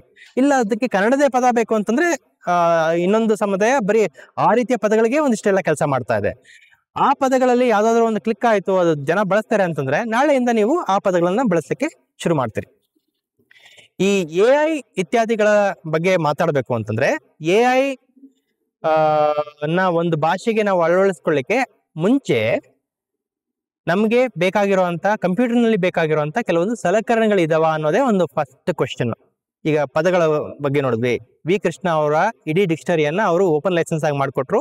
ಅಷ್ಟು ಪದಗಳು ನಮ್ಮ ಹತ್ರ ಇದೆ. ಎಷ್ಟೊಂದು ಡಿಕ್ಷನರಿಗಳು ನಾವೇನ್ ನೋಡ್ತೀವಿ ಅದು ಯಾವುದು ಓಪನ್ ಲೈಸೆನ್ಸ್ ಅಲ್ಲಿ ಇಲ್ಲ. 2011ರಲ್ಲಿ ಮೈಸೂರು ವಿಶ್ವವಿದ್ಯಾನಿಲಯ ರಿಲೀಸ್ ಮಾಡಿದಂತ ವಿಶ್ವಕೋಶ ಕ್ರಿಯೇಟಿವ್ ಕಾಮನ್ಸ್ ಲೈಸೆನ್ಸಿಗೆ ಬಂತು. ಮತ್ತೆ ಆ ನಂತರದ ದಿನಗಳಲ್ಲಿ ನಾವು ವಚನ ಸಂಖ್ಯೆ ಇತ್ಯಾದಿಗಳೆಲ್ಲ ಸುತ್ತ ಕೆಲಸ ಮಾಡ್ಬೇಕಾದ್ರೆ ಕೆಲವೊಂದು ಕನ್ನಡದ ಸಮಗ್ರ ಸಾಹಿತ್ಯಗಳನ್ನ ಓಪನ್ ಲೈಸೆನ್ಸ್ ನಲ್ಲಿ ಹಾಕಿದ್ರು. ಆದ್ರೆ ಆ ನಂತರ ಬಂದಿರೋ ಎಷ್ಟೊಂದು ಸಾಹಿತ್ಯ ಅಥವಾ ಮುಂಚೆ ಬಂದಿರೋ ಸಾಹಿತ್ಯ ಇನ್ನೂ ಡಿಜಿಟಲ್ ಫಾರ್ಮ್ಯಾಟ್ ನಲ್ಲೂ ಜನರಿಗೆ ಲಭ್ಯ ಇಲ್ಲ. ಮತ್ತೆ ಅವುಗಳನ್ನ ನಾವು ಯಾವುದೇ ರೀತಿಯ ಒಂದು ಟೂಲ್ ಬಳಸ್ಕೊಂಡು ಸಂಪೂರ್ಣವಾಗಿ ಭಾಷೆಯ ಬೆಳವಣಿಗೆ ಬಳಸ್ಕೊಳ್ಳುವಂತ ಟೂಲ್ಗಳು ಇನ್ನೂ ಡೆವಲಪ್ ಆಗಿಲ್ಲ. ಉದಾಹರಣೆಗೆ ಗ್ರಾಮರ್ ರೂಲೇ ಇಲ್ಲ ಅಂತ ಆದಾಗ ನಮ್ಗೆ ಅದನ್ನ ನೀವು ಯಾವ ರೀತಿ ಬಳಸ್ಕೊಳ್ತೀರಿ? You can only use some training and ನಮ್ಮ ಗೂಗಲ್ ಟ್ರಾನ್ಸ್ಲೇಟ್ ರೀತಿಯ ಒಂದಿಷ್ಟು ಟೂಲ್ಗಳು ಈಗ ಕೆಲಸ ಮಾಡ್ತಿದ್ದೇವೆ ಹೊರತು ಸಮಗ್ರವಾಗಿ ಅದನ್ನ ಡೆವಲಪ್ ಮಾಡುವಂತ ಕೆಲಸಗಳು ಆಗ್ತಾ ಇಲ್ಲ. ಸೊ ಆದ್ರೆ ಅದನ್ನು ಮಾಡ್ಲಿಕ್ಕೆ ನಿಮಗೆ ಬೇಕಾಗಿರೋದು ಏನು? ಮೂಲ ಸಂಪನ್ಮೂಲ ಏನಪ್ಪಾ ಅಂತಂದ್ರೆ you need a corpus of data. ಮತ್ತೆ ಆ ಡೇಟಾ ನಿಮ್ಗೆ ವೆರಿಫೈ ಆಗಿರ್ಬೇಕು. ಅದನ್ನ ರಿವ್ಯೂ ಮಾಡೋರು ಯಾರು? ಸೊ ಆ ರಿವ್ಯೂ ಮಾಡಿದ ನಂತರ ಅದನ್ನ ನಮ್ಗೆ ಕನ್ನಡ ಅಂತಂದ್ರೆ ನಮ್ಗೆ ಬೇರೆ ಬೇರೆ ಕಾಲದ ಬೇರೆ ಬೇರೆ ರೀತಿಯ ಕನ್ನಡ ಇದೆ. ಹಳೆಗನ್ನಡ ಇದೆ, ನಡುಗನ್ನಡ ಇದೆ, ಹೊಸಗನ್ನಡ ಇದೆ. ಸೊ ಆ ಒಂದು ಕಾಲಕ್ಕೆ ತಕ್ಕಂತೆ ನೀವು ಭಾಷೆಯನ್ನ ತಂತ್ರಜ್ಞಾನಕ್ಕೆ ಅಳವಡಿಸ್ಕೊಳ್ತಾ ಬರ್ಬೇಕು. ಈಗ ವಚನ ಸಂಚಯ ದಾಸ ಸಂಚಯ ಮಾಡ್ಲಿಕ್ಕೆ ಹೊರಟಿದ್ದು ಅದೇ ಕೆಲಸ. ಹಳೆಯ ವಚನ ಸಂಚಯದಲ್ಲಿ ನನ್ನಿ ಅನ್ನೋ ಒಂದು ಪದವನ್ನ ಬಳಸಿರೋ ರೀತಿಗೂ ದಾಸ ಸಾಹಿತ್ಯದಲ್ಲಿ ನನ್ನಿ ಅಂತ ಬಳಸಿರೋ ಪದದ ರೀತಿಗೂ ಮತ್ತೆ ಅದರದ ಮೀನಿಂಗು ಡಿಫ್ರೆನ್ಸ್ ಇರ್ಬೋದು. ಆ ಡಿಫ್ರೆನ್ಸ್ ಅನ್ನ ಇವತ್ತು ಹುಡ್ಕೊಳ್ಳಿಕ್ಕೆ ನಾವು ಸಹಾಯ ಮಾಡಿಕೊಟ್ಟಿದೀವಿ. ಇದು ಒಂದು ಲೆವೆಲ್ ಆಫ್ ಆಟೋಮೇಶನ್. ಸೊ ನಾನು IT ಇನ್ಫ್ರಾಸ್ಟ್ರಕ್ಚರ್ ಡೊಮೈನ್ ನಿಂದನೇ ಬಂದಿರೋದ್ರಿಂದ ಸೊ ಆಟೋಮೇಶನ್ ನಾವು ಅವಾಗಿನ ಕಾಲದಿಂದ ನೋಡ್ಕೊಂಡ್ ಬಂದವರು. AI is just next level of that automation. But ಅದಕ್ಕೆ ಬೇಕಾಗಿರೋ ಸಂಪನ್ಮೂಲಗಳನ್ನ ನಾವು ಈಗ ಬಿಲ್ಡ್ ಮಾಡಿದ್ರೆ ಮುಂದಿನ ದಿನಗಳಲ್ಲಿ ಈ ಒಂದಿಷ್ಟು ಟೂಲ್ಗಳನ್ನ ಬಿಲ್ಡ್ ಮಾಡಿಕೊಂಡು AI ಭಾಷೆಗೆ ಬೇರೆ ಬೇರೆ ರೀತಿ ಸಪೋರ್ಟ್ ಮಾಡ್ಲಿಕ್ಕೆ ಸಾಧ್ಯ ಮಾಡುತ್ತೆ ಅನ್ಬೋದು. ಆದ್ರೆ ಅದೇ ಸಮಯದಲ್ಲಿ ನಾವು ಕನ್ನಡ ಒಂದೇ ರೀತಿ ಮಾತಾಡ್ತೀವ? ಬೆಂಗಳೂರು ಕನ್ನಡ ಅಂತ ಹೇಳ್ತಾರೆ, ನಂದು ಬೆಂಗಳೂರು ಕನ್ನಡನೋ ಮಂಗಳೂರು ಕನ್ನಡನೋ ಮೈಸೂರು ಕನ್ನಡನೋ ಯಾರಿಗೂ ಅರ್ಥ ಆಗಲ್ಲ. ಸೊ ಒಬ್ಬೊಬ್ರು ಒಂದೊಂದು ರೀತಿಯ ಕನ್ನಡ ಮಾತಾಡ್ತೀವಿ. ಯಾಕಂದ್ರೆ ಕನ್ನಡದಲ್ಲೇ ಬಹಳಷ್ಟು ಬೇರೆ ಬೇರೆ ರೀತಿಯ ಸ್ಥಳೀಯ ಬಳಕೆ ಇದೆ. ನಮ್ಮ ಅರಿವಿನಲ್ಲಿ ಒಂದ್ ಸೆಟ್ ಪುಸ್ತಕಗಳು ಸಿಗ್ದು. ಬಡಗ ಕನ್ನಡ ಇದೆ, ಮತ್ತೆ ಅರೆ ಭಾಷೆ ಕನ್ನಡನೇ ನಿಮ್ಗೆ ಬೇರೆ ತರ ಇದೆ. ಮಂಗಳೂರು, ಮಂಡ್ಯ, ಈ ರೀತಿ ಮೈಸೂರು ಈ ಕಡೆ ಬಳಸುವಂತ ಕನ್ನಡಗಳು. ಸೊ ಅರೆ ಭಾಷೆ ಅಕಾಡೆಮಿ ಎಲ್ಲಾ ಪುಸ್ತಕಗಳನ್ನ ನಾವು ಡಿಜಿಟೈಸ್ ಮಾಡಿದ್ವಿ. ಸೊ ಅದನ್ನ ಬಳಸೋ ರೀತಿ ಅದು ಕನ್ನಡ, ಅದನ್ನ ನಾವು ಹೇಗ್ ಮಾಡ್ತೀವಿ ಅಂತ ಹೋಯ್ತು ಅಂತಂದ್ರೆ, ಒಂದು ಸಾಹಿತ್ಯ ಡಿಜಿಟೈಸ್ ಮಾಡಬೇಕು, ಜನ ಮಾತಾಡೋ ರೀತಿನ ನೀವು ಡಾಕ್ಯುಮೆಂಟ್ ಮಾಡಬೇಕು. ಡಾಕ್ಯುಮೆಂಟ್ ಮಾಡಿದ ತಕ್ಷಣ ನಿಮ್ಗೆ ಆಡಿಯೋ ಕಂಟೆಂಟ್ ಬೇಕು, ವಿಡಿಯೋ ಕಂಟೆಂಟ್ ಬೇಕು, ಟೆಕ್ಸ್ಟ್ ಕಂಟೆಂಟ್ ಬೇಕು. ಅವುಗಳನ್ನೆಲ್ಲವೂ ನೀವು ಒಂದೇ ರೀತಿ ನಿಮ್ಮ ಗೂಗಲ್ ಟ್ರಾನ್ಸ್ಲೇಟರ್ ಇಂದ ಹಿಡಿದು text to speech to text ಇತ್ಯಾದಿಗಳೆಲ್ಲನೂ ಒಂದೇ ರೀತಿ ಅದನ್ನ ಪ್ರೊನೌನ್ಸ್ ಮಾಡ್ತಿದೀವ ಅನ್ನೋದನ್ನ ನೀವು ನೋಡ್ಬೇಕು. ಇದು ಒಬ್ರು ಇಬ್ರು ಕುತ್ಕೊಂಡ್ ಮಾಡುವಂತ ಕೆಲಸಗಳಂತೂ ಅಲ್ವೇ ಅಲ್ಲ. ಇವನ್ ನಾವು ಅಂಡ್ ಇನ್ನೊಂದೇನಾಗ್ತಿದೆ ಅಂತಂದ್ರೆ, ನಾವು ಯಾವುದೋ ಹೊರಗಿನ ಮತ್ತೆ ಪಾಶ್ಚಾತ್ಯ ಕಂಪನಿಗಳ ಏನೋ ಸೆರಗನ್ನು ಹಿಡಿಯೋ ಕೆಲಸ ಮಾಡ್ತಾ ಇದೀವಿ. ಎಲ್ಲಾ ಡೆವಲಪ್ಮೆಂಟ್ಗಳು ಭಾಷೆಗೆ ಸಂಬಂಧಪಟ್ಟಿದ್ದರು ಅವರೇ ಮಾಡ್ತಿದ್ದಾರೆ ಅಂತಂದ್ರೆ, ನಾವು ನಮ್ಮ ಕಂಪನಿಗಳು ಯಾಕೆ ಅದ್ರ ಮೇಲೆ ಕೆಲಸ ಮಾಡ್ತಾ ಇಲ್ಲ, ನಾವು ಯಾಕೆ ಅದ್ರ ಮೇಲೆ ಟೈಮ್ ಸ್ಪೆಂಡ್ ಮಾಡ್ತಿಲ್ಲ ಅಂತಂದ್ರೆ, ಈ ಒಂದು ಟೆಕ್ನಾಲಜಿ ಡೆವಲಪ್ಮೆಂಟ್ ಮಾಡಿದ್ರೆ ಒಂದು ಇದಿಟೆ ರಿಸರ್ಚ್ ಪ್ರಾಜೆಕ್ಟ್, ಅದು ಯಾವುದೋ ಒಂದು ಫ್ಯಾನ್ಸಿ ಆಗಿ ಅಥವಾ ಯಾವುದೋ ಒಬ್ಬರ ಆಸಕ್ತಿಗೋಸ್ಕರ ಬಿಲ್ಡ್ ಆಗ್ತಿರೋ ಸಾಫ್ಟ್ವೇರ್, ಅದು ಇನ್ನೊಂದು ಕ್ಯಾಟಗರಿ ಮಾಡ್ಕೊಳ್ಬೇಕಾಗತ್ತೆ. ಇನ್ನೊಂದು ಇದರಿಂದ ಯಾವ್ದಾದ್ರು ಏನು ಆದಾಯದ ಮೂಲ ಇದೆಯಾ, is it A commercial venture. ಅದನ್ನ ನಾವು ಯೋಚನೆ ಮಾಡಿದಾಗ ಎಷ್ಟು ಜನ ನಾವು ಸಾಫ್ಟ್ವೇರ್ ಗಳನ್ನ ಕೊಂಡ್ಕೊಳ್ತೀವಿ ಅಥವಾ ಸಾಫ್ಟ್ವೇರ್ ಸರ್ವಿಸಸ್ ಗಳನ್ನ ಕೊಂಡ್ಕೊಂಡು ಭಾಷೆಗೆ ಅದನ್ನ ಬಳಸ್ತೀವಿ ಅನ್ನೋದು ಇನ್ನೊಂದು ಮುಖ್ಯ ಪ್ರಶ್ನೆ ಆಗತ್ತೆ. ಅದನ್ನ ನೋಡಿದಾಗ we don't have any local takers. ಬಳಕೆ ಬೇಕು, ನಾವು 7 ಕೋಟಿ ಕನ್ನಡಿಗರಿದ್ದೀವಿ, ನಮ್ಗೆ ಎಲ್ಲಾ ಟೂಲ್ಸ್ ಬೇಕು, ಎಲ್ಲಾ ಸಾಫ್ಟ್ವೇರ್ ಬೇಕು, ಬಟ್ ನಾವು ಅದಕ್ಕೆ ಕಾಸು ಖರ್ಚು ಮಾಡ್ಲಿಕ್ಕೆ ರೆಡಿ ಇದ್ದೀವ. ಇವತ್ತು ಈ ಪುಸ್ತಕ ಅಂತಂದ್ರೆ ಕೂಡ ಪಬ್ಲಿಕೇಶನ್ ಇದಕ್ಕೆ ಬಂತು ಅಂತಂದ್ರೆ, ಇದ್ರ ಮಧ್ಯದಲ್ಲೇ ಆದಂತ ಇನ್ನೊಂದಿಷ್ಟು ಬೆಳವಣಿಗೆ ಅದು ಇದನ್ನ ಹೇಳ್ದೆ ನಾನು. ಇದೆಲ್ಲ ನೀವು ಕೆದಕ್ತಾ ಹೋದ ಹಾಗೆ ಈ ಒಂದಿಷ್ಟು ವಿಷಯಗಳು ಆಚೆ ಬರ್ತಾ ಹೋಗುತ್ತೆ. ಇವತ್ತು ಎ ಇದೆ, ಆದ್ರೆ ಎ ಇದ್ದಕ್ಕೆ ಟೈಮ್ನಲ್ಲೂ ನಾವು ಇನ್ನೂ ಆಸ್ಕಿ ಫಾಂಟ್, ಹಳೆಯ ಆಸ್ಕಿ ಫಾಂಟ್ ಬಳಸ್ತಾ ಇದ್ವಿ, ಯೂನಿಕೋಡ್ ಬಳಸ್ತಾ ಇಲ್ಲ. ಏನಕ್ಕೆ ಯೂನಿಕೋಡ್ ಬಳಸಲ್ಲ ಅನ್ನೋದಕ್ಕೆ ಒಂದು ಕಾರಣ ಇದೆ, ಇನ್ನೊಂದು ಇಂಪಾರ್ಟೆಂಟ್ ಕಾರಣ. ಪಬ್ಲಿಕೇಶನ್ ಇಂಡಸ್ಟ್ರಿನಲ್ಲಿ ಇರುವಂತ ಎಷ್ಟೊಂದು ಪಬ್ಲಿಷರ್ಸ್ ಇವತ್ತಿಗೂ ಕೂಡ ಲೇಟೆಸ್ಟ್ ಪಬ್ಲಿಷಿಂಗ್ ಟೂಲ್ಗಳನ್ನ ಬಳಸಲ್ಲ. ಯಾಕಿರ್ಬೋದು? ಲೈಸೆನ್ಸಿಂಗ್. ಈಗ ಅಡೋಬ್ ಕೂಡ ಆಕ್ಚುಲ್ ಆಗಿ ಇಲ್ಲಿ sponsor, but this is the actual fact. Page maker ಅಂತ ಒಂದು ಟೂಲ್ ಇವತ್ತಿಗೂ ಅದನ್ನ ಬಳಸ್ತಾರೆ. ಅದರ ಸಪೋರ್ಟ್ ನಿಂತು 15 ವರ್ಷ ಮೇಲಾಯ್ತು. ಆಯ್ತಾ? ಅದನ್ನ ಬಿಟ್ಟು ಬೇರೆ ಯಾವುದೇ ಸಾಫ್ಟ್ವೇರ್ ಅನ್ನ ಪಬ್ಲಿಕೇಶನ್ಗೆ ಬಳಸೋದಿಲ್ಲ. ಯಾಕಪ್ಪ ಅಂತಂದ್ರೆ, ಪಬ್ಲಿಷಿಂಗ್ ಇಂಡಸ್ಟ್ರಿಯಲ್ಲಿರೋ ಎಷ್ಟೊಂದು ಕಂಪ್ನಿಗಳಲ್ಲಿ ಇನ್ ಹೌಸ್ ಎಡಿಟಿಂಗ್ ಟೀಮೇ ಇಲ್ಲ. ಅವರು ಡಿಪೆಂಡ್ ಆಗುವಂಥದ್ದು ಫ್ರೀಲ್ಯಾನ್ಸರ್ಗಳಿಗೆ ಗೊತ್ತಿರೋದು ಪೇಜ್ ಮೇಕರ್ ಮಾತ್ರ. ಇತ್ತೀಚೆಗೆ ಬಂದಿರೋ ಒಂದಿಷ್ಟು ಜನ ಹುಡುಗರು ಯಾರು ಡಿಸೈನಿಂಗ್ ಮತ್ತೆ ಇತ್ಯಾದಿಗಳನ್ನ ಕಲ್ತವರು ಎಡೋಬ್ ಟೂಲ್ಗಳನ್ನ ಬಳಸ್ತಾರೆ, ಇನ್ಡಿಸೈನ್ ಇತ್ಯಾದಿಗಳನ್ನ. ಇನ್ಡಿಸೈನ್ ನಲ್ಲೂ ಆಕ್ಚುಲ್ ಆಗಿ ಕನ್ನಡ ಸಪೋರ್ಟ್ ಇತ್ಯಾದಿಗಳು ಬರ್ಲಿಕ್ಕೆ ನಮ್ಮ ಪ್ರಜಾವಾಣಿ ಅಂತ ದೊಡ್ಡ ದೊಡ್ಡ ಕಂಪ್ನಿಗಳ ಕಾರಣ. ಯಾಕಂತಂದ್ರೆ ಅವ್ರೇನ್ ಮಾಡಿದ್ರು, ಇಲ್ಲ ನಮ್ಮ ಡೆಸ್ಕ್ ಇಂದ ಪ್ರಿಂಟ್ಗೆ ನಾವು ಯೂನಿಕೋಡ್ ಬಳಸ್ತೀವಿ ಅಂತ ಒಂದು ದೊಡ್ಡ ಸ್ಟ್ಯಾಂಡ್ ತಗೊಂಡಿದ್ದಾಗಿಂದ ಅವರು ಬಳಸೋ ಟೂಲ್ಗಳಲ್ಲಿ ಯೂನಿಕೋಡ್ ವರ್ಕ್ ಆಗಿ ನೋಡ್ಕೊಂಡ್ರು. ಕನ್ನಡಕ್ಕೆ ಬೇಕಾಗಿರುವಂತ ಫಾಂಟ್ಗಳು ಅವರ ಪ್ರೊಪ್ರೈಟರಿ ಫಾಂಟ್ ಬಳಸ್ತಾರೆ ಅವರು, ಪ್ರಜಾವಾಣಿನವರು. ಆ ಫಾಂಟ್ ನ ಇನ್ವೆಸ್ಟ್ ಮಾಡಿ ಆ ಫಾಂಟ್ ನ ಡಿಸೈನ್ ಮಾಡಿಸಿದ್ರು. ಆ ಒಂದು ಕೆಲಸ ಅಲ್ಲೇ ಆಯ್ತು. ಆದ್ರೆ ಈ ರೀತಿಯ ಕೆಲಸವನ್ನ ಎಷ್ಟು ಜನ ಬೇರೆಯವರು ಮಾಡ್ತಾರೆ? ಸೊ ಪಬ್ಲಿಕೇಶನ್ ಇದಕ್ಕೆ ಬಂತು ಅಂತದಾಗ ನನ್ನ ಫೈಟ್ನು ಅದೇನೆ. ಈಗ ಫಾಂಟ್ ಬೇಕು ಅಂತ ಹೇಳ್ತೀವಿ, ಟೂಲ್ಸ್ ಬೇಕು ಅಂತ ಹೇಳ್ತೀವಿ, ಅಂಡ್ ಬೆಳಿಗ್ಗೆ ಎದ್ರೆ ನೀವು ಪೇಪರ್ ನಲ್ಲಿ ನೋಡ್ತಿರ್ತೀರಿ, ಸರ್ಕಾರಕ್ಕೆ ಮನವಿ ಸಲ್ಲಿಸಿದ್ದೇವೆ. ಕಳೆದ 20 ವರ್ಷದಿಂದ ಅದನ್ನೇ ಮಾಡ್ತಾ ಇದಾರೆ. ಬಟ್ ನಮ್ಮ ಪ್ರಿಂಟ್ ಟೆಕ್ನಾಲಜಿ, ಈಗ ನಾವು ಸರ್ವೆನ್ಸ್ ಆಫ್ ನಾಲೆಜ್ ಅಂತ ಹೇಳಿದಲ್ಲ, ಇದರಲ್ಲಿ 50 ವರ್ಷದ ಕಸ್ತೂರಿ ಮ್ಯಾಗಝಿನ್ ಅನ್ನು ನಾವು ಡಿಜಿಟೈಸ್ ಮಾಡಿದ್ವಿ. 50 ವರ್ಷದಲ್ಲಿ ಒಂದು ಪತ್ರಿಕೆ ಏನೆಲ್ಲ ಕೆಲಸಗಳು ಮಾಡಿರ್ಬೋದು, ಮತ್ತೆ ಯಾವ ರೀತಿ ಅದ್ರದ್ದು ಟೆಕ್ನಾಲಜಿ ಬದಲಾಗಿರ್ಬೋದು, ಅಥವಾ 50 ಇದು ಬಿಡಿ, ಇದ್ರ ಜೊತೆಗೆ ಯಾವುದೇ ಒಬ್ಬ ಪಬ್ಲಿಷರ್ 1817ರಿಂದ ಏನು ಕನ್ನಡದ ಪುಸ್ತಕಗಳು ಪ್ರಿಂಟ್ ಆಗ್ಲಿಕ್ಕೆ ಶುರುವಾದವು, ನಮ್ಮ ಏನು ಮಂಗಳೂರು ನಿಂದೆಲ್ಲ ಇತ್ಯಾದಿಗಳಿಂದ, ಅವರು ಫಾಂಟ್ಗಳನ್ನ ಯಾವ ರೀತಿ ಡೆವಲಪ್ ಮಾಡಿರ್ಬೋದು, ಎಲ್ಲಿಂದ ಫಾಂಟ್ ತಗೊಂಡು ಬಂದಿರ್ಬೋದು, ಯಾರು ಅದನ್ನ ಫಾಂಟ್ ಡಿಸೈನ್ ಮಾಡಿರ್ಬೋದು ಅಂತೆಲ್ಲ ಯೋಚನೆ ಮಾಡ್ತಿದ್ರೆ, ಯಾರು ಪಬ್ಲಿಷ್ ಮಾಡ್ಲಿಕ್ಕೆ ಮುಂದೆ ಬರ್ತಿದ್ರು ಅವರೇ ಆ ಪಬ್ಲಿಷಿಂಗ್ ಟೆಕ್ನಾಲಜಿಗೆ ಬೇಕಾಗಿರುವಂತ ಎಲ್ಲಾ ಸಲಕರಣೆಗಳನ್ನ ಡೆವಲಪ್ ಮಾಡ್ತಾ ಇದ್ರು. ಅದೇ ಈಗ ಇರುವಂತಹ ಪಬ್ಲಿಷಿಂಗ್ ಇಂಡಸ್ಟ್ರಿನಲ್ಲಿ ಆ ರೀತಿಯ ಲೀಡರ್ಶಿಪ್ ತಗೊಂಡು ಯಾವುದೇ ಒಂದು ಟೂಲ್ ಡೆವಲಪ್ ಮಾಡುವಂತ ಇದನ್ನ ನಾವು ಕನ್ನಡದಲ್ಲಿ ನಾವು ನೋಡ್ತಿಲ್ಲ. ಅಲ್ಲಿ ಒಂದು ಮೇಜರ್ ಪ್ರಾಬ್ಲಮ್ ಇದೆ. ನಾವು ಇದ್ರ ಮಧ್ಯದಲ್ಲಿ ಏನ್ ಮಾಡಿದ್ವಿ, ಒಂದು ಫಾಂಟ್ ಕೂಡ ಡೆವಲಪ್ ಮಾಡಿದ್ವಿ, ಕಿಟಲ್ ಫಾಂಟ್ ಅಂತ. ಕೆಲವರು ನೋಡಿರ್ಬೋದು ಈಗಾಗಲೇ. ಪ್ರಶಾಂತ್ ಪಂಡಿತ್, ನಮ್ಮ ಸಂಚಯ ಬಳಗದವರು, ಸಂಚಯ ಮತ್ತು ಸಂಚಿ ಎರಡರಲ್ಲೂ ಅವರು ನಮ್ಗೆ ಬಹಳಷ್ಟು ವರ್ಷದಿಂದ ಕೆಲಸ ಮಾಡಿದ್ದಾರೆ, ಇನ್ಕ್ಲೂಡಿಂಗ್ ಗ್ಲೂನೆಸ್ ಹಬ್ಬದ ಟೈಮಿಂದ ಕೂಡ. ಅವರು ಕಿಟಲ್ ಬಗ್ಗೆ, ಕಿಟಲ್ ಗೊತ್ತಿದಾರಲ್ಲ, ಯಾರಿಗೆ ಗೊತ್ತಿಲ್ಲ? ಓಕೆ, ಸೊ ಕನ್ನಡದ ಫಸ್ಟ್ ಡಿಕ್ಷನರಿಯನ್ನ ಮಾಡಿಕೊಟ್ಟವರು, ದಶಕಗಳ ಕಾಲ ಕನ್ನಡದ ಡಿಕ್ಷನರಿ ಮೇಲೆ ಕೆಲಸ ಮಾಡಿದಂತ ಈ ಮನುಷ್ಯನ ಬಗ್ಗೆ ಡಾಕ್ಯುಮೆಂಟ್ರಿ ಮಾಡ್ಬೇಕು ಅಂತ ಹೊರಟ್ರು ಅವರು. ಡಾಕ್ಯುಮೆಂಟ್ರಿ ಎಲ್ಲ ಮಾಡಿದ್ರು, ಆದ್ರೆ ಕನ್ನಡದ ಅಕ್ಷರಗಳು ಮೂಡ್ ಬರ್ಲಿಕ್ಕೆ ಇವ್ರುಗಳೆಲ್ಲ ಕಾರಣ ಅಲ್ಲ.